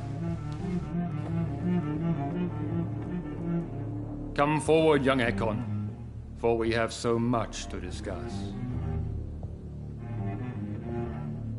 Welcome to the Ascalon Club, Dr. Reed. I am Lord Redgrave, Earl of Bristol and chairman of this exclusive association. Lord Redgrave. At last we meet. I've been eager to make your acquaintance. I've heard some astounding things about you. Please accept my condolences for your loss, Dr. Reed. Thank you, my lord. Lady Ashbury expressed your wish to meet me. Yes. The lady has always been a useful acquaintance, though not always reliable. Is she a good friend of yours?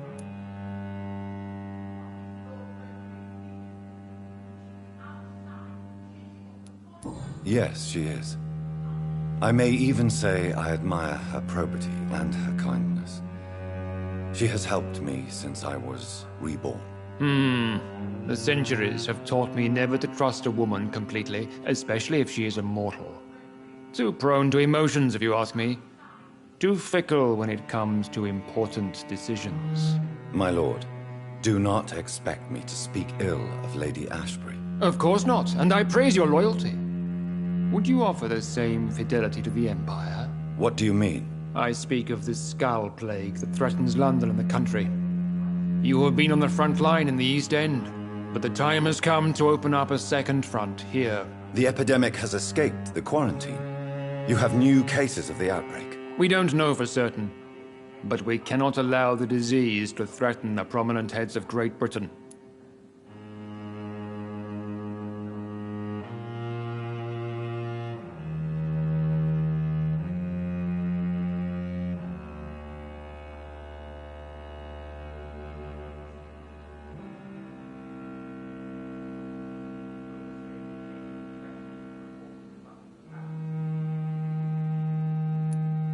Why are you suddenly so friendly? The last time I met one of yours, he tried to kill me. Are you referring to Fergal? He was the most useful of servants, but he was just a servant. You, on the other hand, Doctor, proved yourself much more worthy. You want me to find possible sources of the outbreak in the West End? Is that it? Ah, straight to the point, like all eager newborns. We shall have time to talk about all this, Dr. Reed. But first, I should like to get to know you better. Talk? Is that the only reason you asked me here? Well, no. I also wanted to meet the intriguing Ekon who made such a powerful progeny of his sister. You have not learned the name of your maker, am I correct?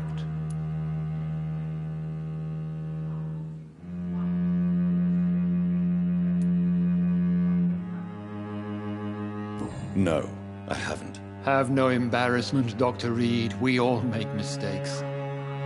But whatever your lineage, you are definitely Ascalon material. What do you mean? I would like you to become a member of the Ascalon Club, and to serve me as such. Before I accept, I have so many questions. Please ask. What is the Ascalon Club's express purpose? We follow the credo of William Marshall, the greatest knight who ever lived. As was he, we are sworn to protect the British Empire. What does Ascalon mean? Ascalon was the lance wielded by St. George, glorious patron saint of England when he slew the dragon. And like that lance, we pierce the hearts of all our nation's enemies. William Marshall founded the Ascalon Club. Not exactly. William Marshall granted me immortality, and I founded the club a few years later. The good knight has been gone for so long.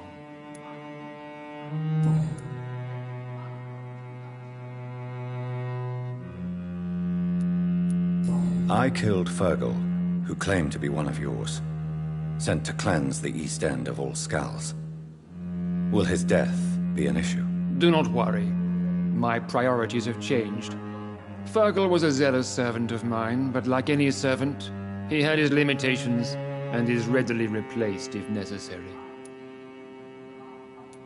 What does it mean to be a member of the Ascalon Club? It means that you swear to protect the interests of the Crown, that you become a loyal servant of the British Empire.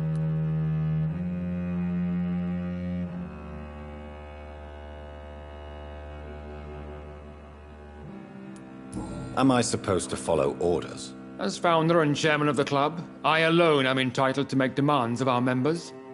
And I do appreciate obedience.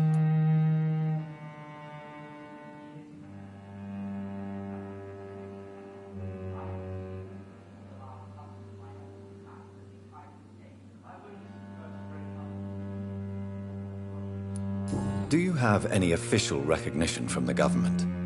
A charter from His Majesty the King? No. Of course, the Ascalon Club publicly supports the Empire, but the true nature of its members remains a secret.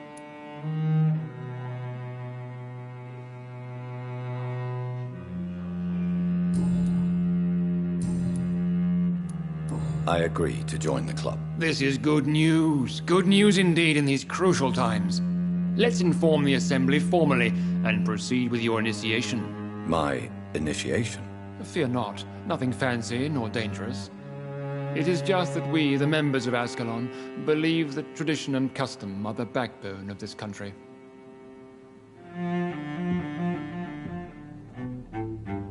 My fellow members, dear friends, please gather and welcome this Ekon as one of our own. Is he worthy? Is his blood pure?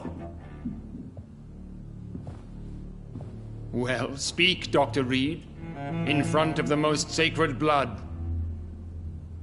The blood of our beloved William Marshall, speak now. Will you serve and protect the crown as he did? Yes, I will. Then, young Ekon, it is time to testify with your blood. It is time to sign the Book of Allegiance. I know it's awfully gothic and a tad pedantic, but England's traditions are the backbone of our nation.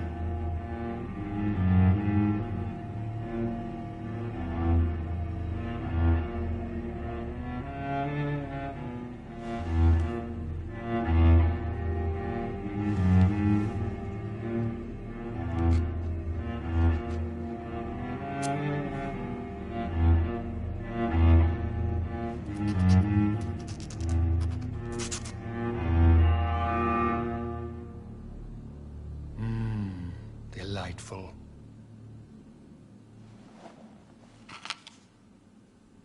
Welcome to the Ascalon Club, Dr. Reed. Take your place among the bearers of the lance. One of us! One of us!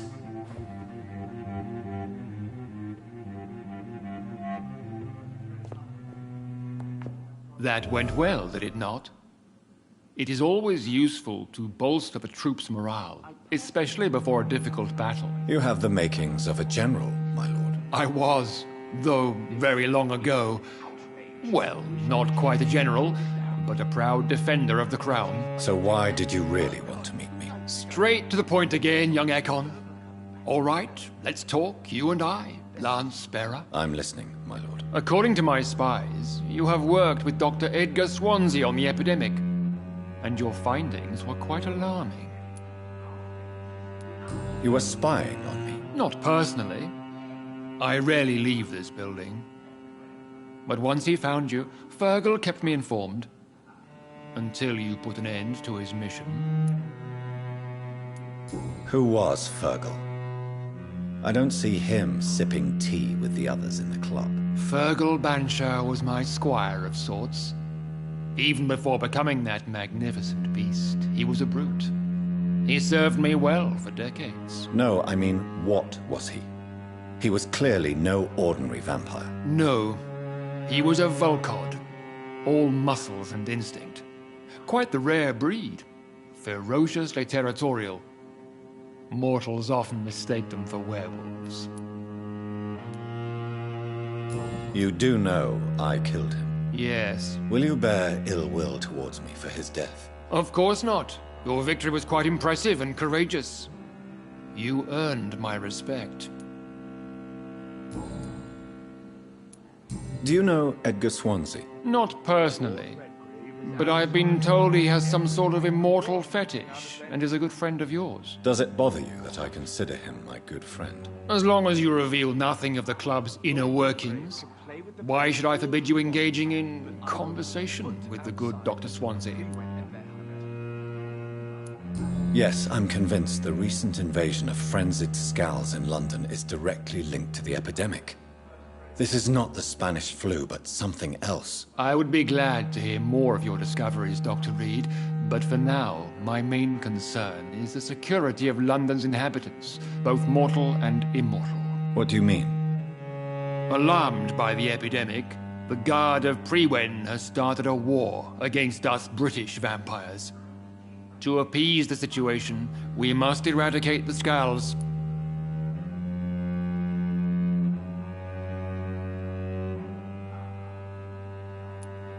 Skulls are malevolent and disgusting creatures. I knew I was right to induct you, Dr. Reed.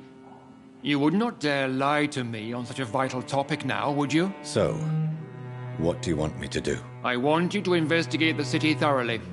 I have reason to fear there are cases of contagion in this part of town. Our absolute priority is to find and cleanse them. And how would you like me to proceed? By all means necessary, Dr. Reed. You are now a member of the Ascalon Club, and you have carte blanche. Interrogate the locals, follow all the leads you find, and get results.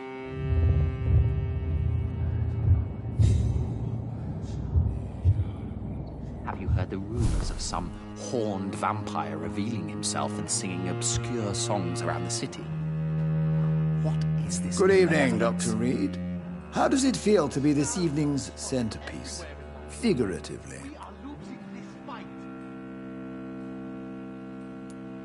It's quite unsettling. As a doctor, I am more used to being the observer than the subject observed. Do not be alarmed. The Ascalon Club has a tried and tested policy for choosing its initiates. May I ask who you are, sir? Why would you be interested? Well, as you seem to be the only man in the room with a beating heart, you draw quite a bit of attention yourself. Ah, vampire senses never cease to fascinate me. They dwarf those of mere mortals. I am Aloysius Dawson, by the way. What can you tell me about Lord Redgrave? I would not dare speak of our chairman without his consent. Are you a member of the club? Yes, I am. And I have been for many years. And will be until the day I die. What can you tell me about it? It's not really my place to give you such information. I am merely a mortal member, and a dying one at that. Are you sick? Personally, I consider my advancing years are a sickness in itself. My body is slowly abandoning me, Dr. Reed. Are you not afraid? You are surrounded by vampires. Sir, it's for that very reason that I joined the club in the first place.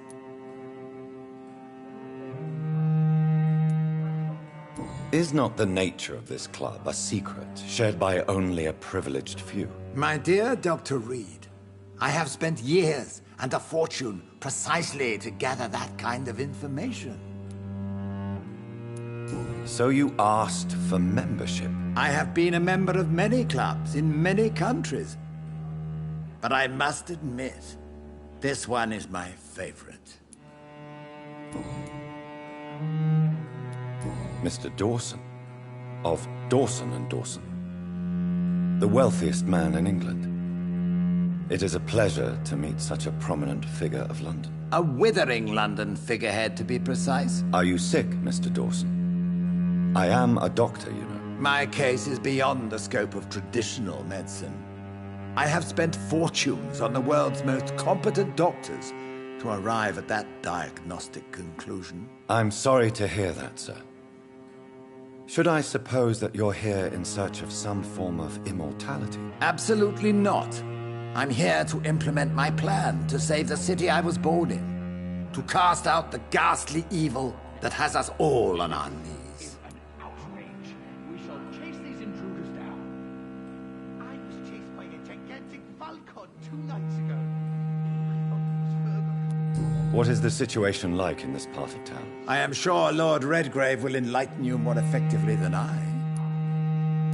What do you know about the Guard of Prewin? I should not say this, but I admire their commitment.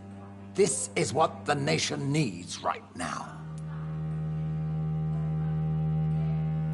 But they are our enemies. They are not mine, Dr. Reed. Would you help them? No. There is a time for such methods. But brute force will not be enough to fight this plague. We have to think differently.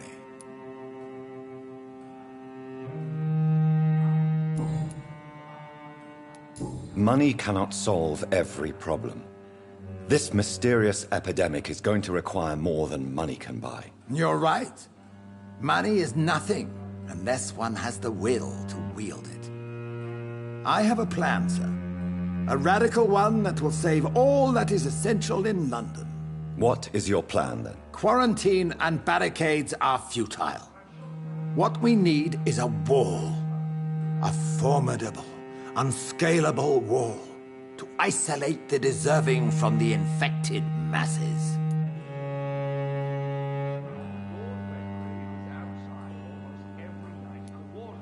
By doing so, you would create two separate ghettos.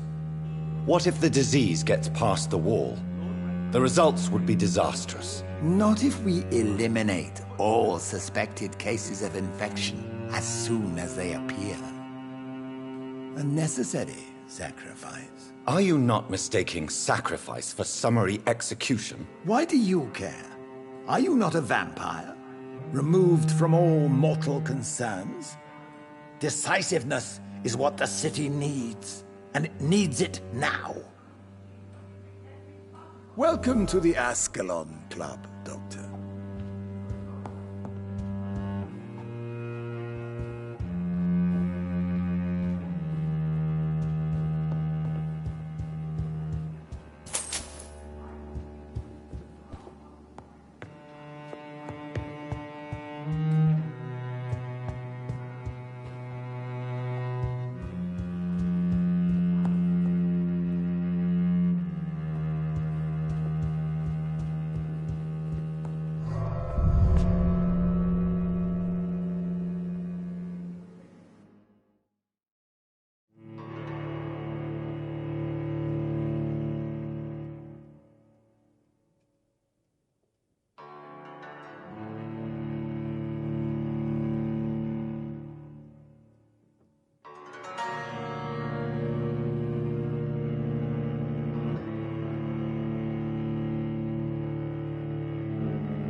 Welcome to the Ascalon Club, then, Dr. Reed.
I think Lord Redgrave just suggested I was sired by an ancient vampire.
Good evening, Miss Ashbury. And good evening to you, Dr. Reed.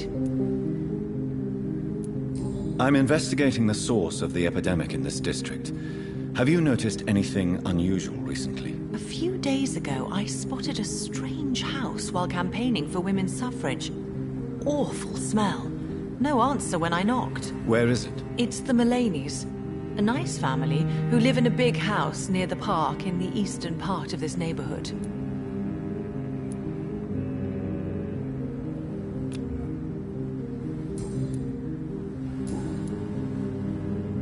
Goodbye, Charlotte. Give my best regards to your mother when you see her. She's been quite busy these last few nights. I suspect you may see her before me.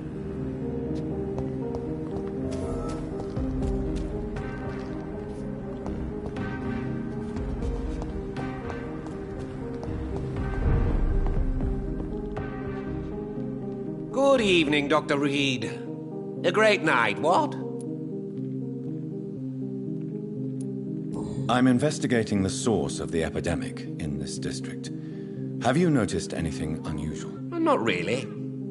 Wait, now that you mention it, I don't see the McPhersons in my favorite restaurants. They love delicate meals too, you understand. Thank you. It may be nothing, but I'll investigate anyway. Where do they live? They have a house in the southern part of the district, somewhere north of the railway bridge.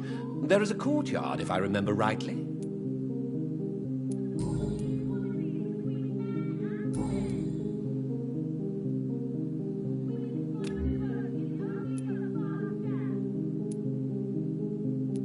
I may have a look at your goods, Mr. Russell.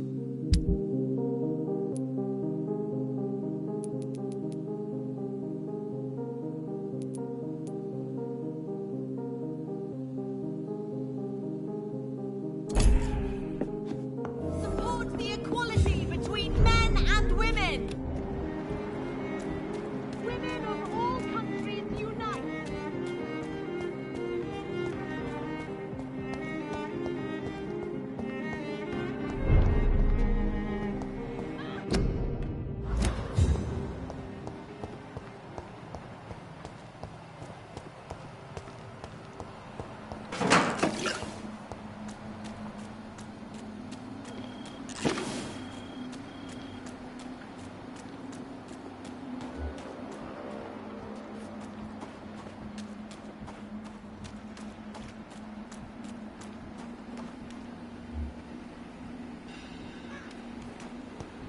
Why are vampire hunters sniffing around here?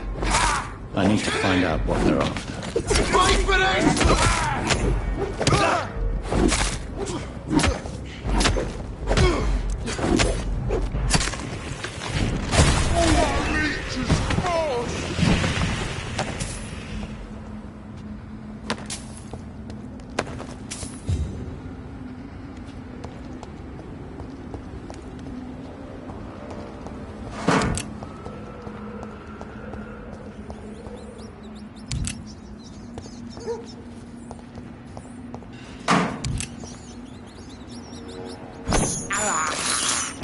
This is despicable.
Yes, sir? I'm currently investigating sources of the epidemic in this part of town. Do you know anything useful? Not really, except all the Macpherson's servants resigned a few days ago. They feared becoming infected, they said. The Macphersons? Where do they live? I think it's a rich house near the railway bridge in the southern part of the district. Thank you, Avery. We'll talk later. Your bedroom is ready as always. Good night, sir.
Shut! Watch yourselves! There's one of them!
That building is under quarantine.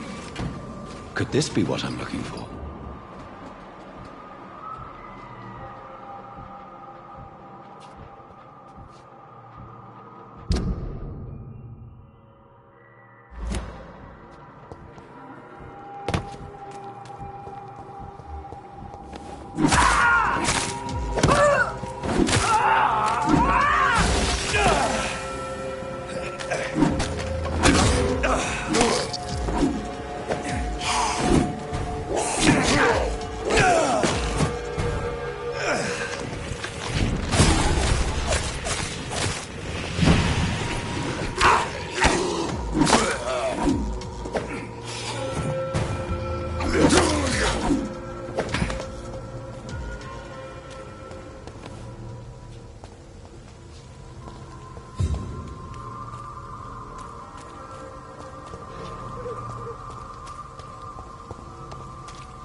Seen such a radical mutation. Could it be a new stage in the disease's evolution?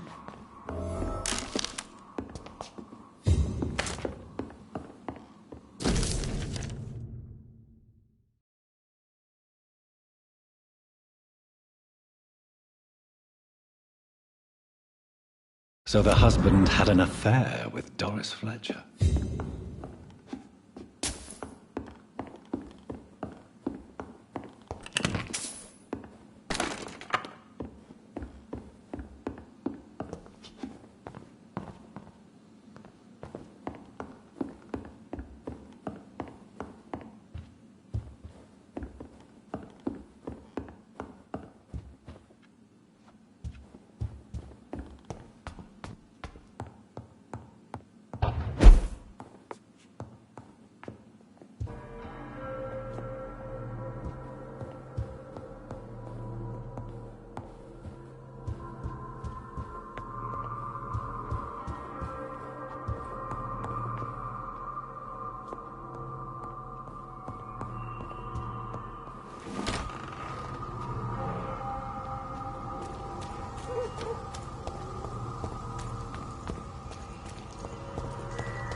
erupt. Steady, boys!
I have this thirst for blood.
This woman's body has multiple lacerations.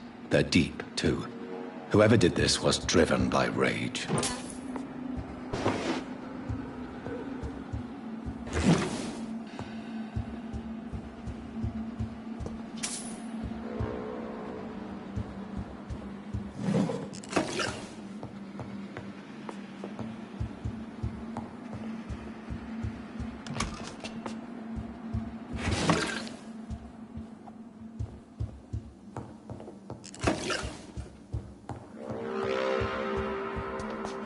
He had his tongue removed and his eyes gouged out.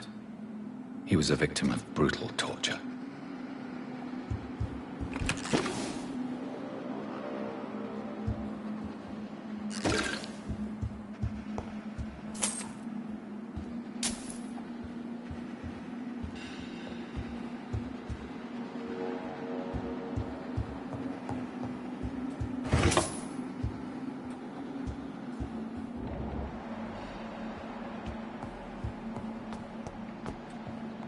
This one's neck is broken. He was young. Probably the son.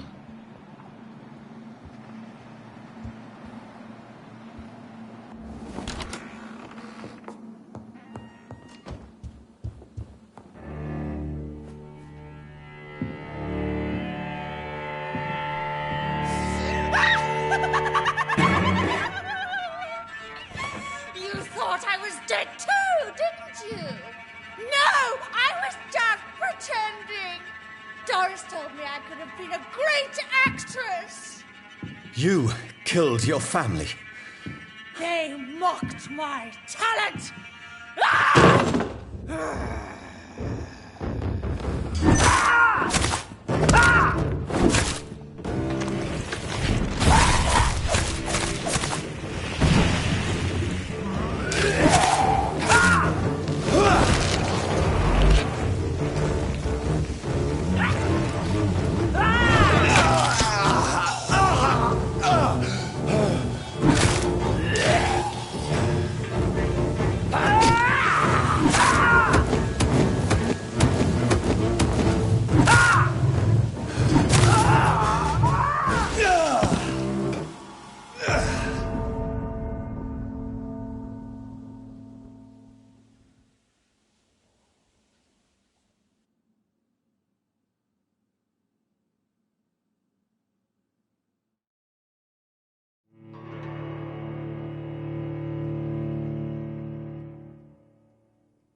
So, this girl took lessons at the famous Doris Fletcher acting school.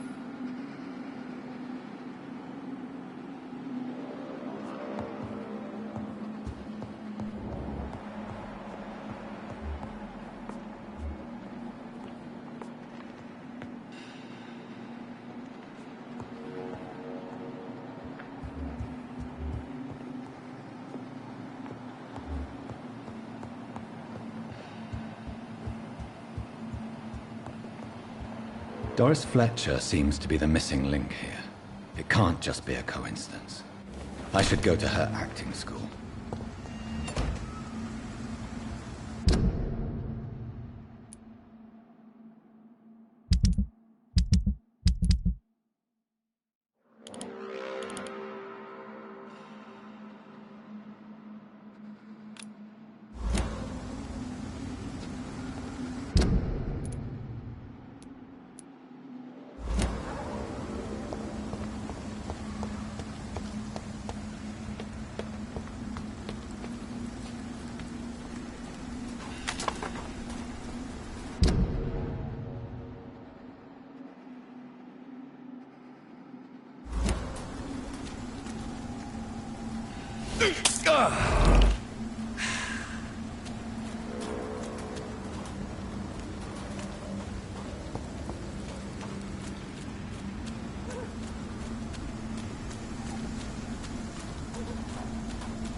Good evening, old chap. Are you all right? I won't lie to you, Johnny. I'm not a well man.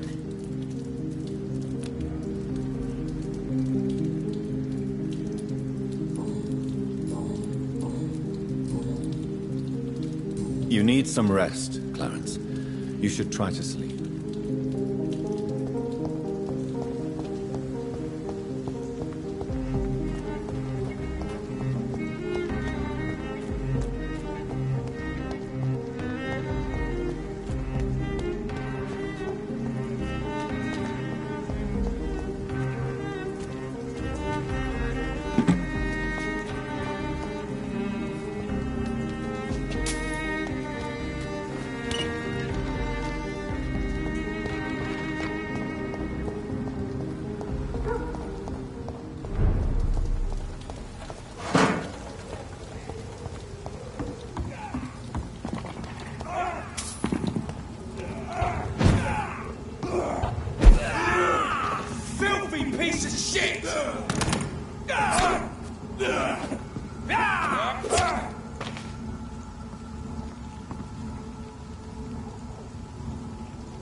You feeble!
It's locked, all right. It's one of them!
I cannot enter.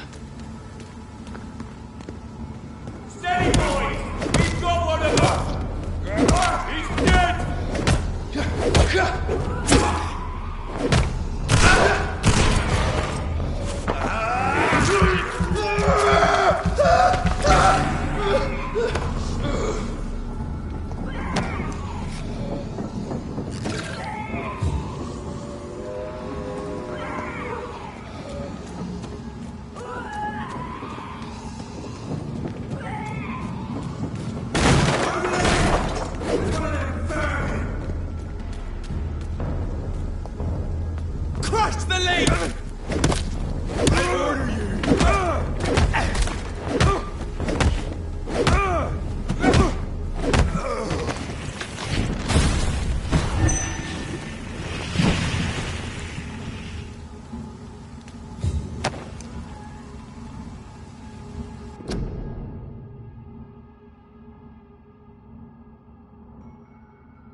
There's an open window on the second floor.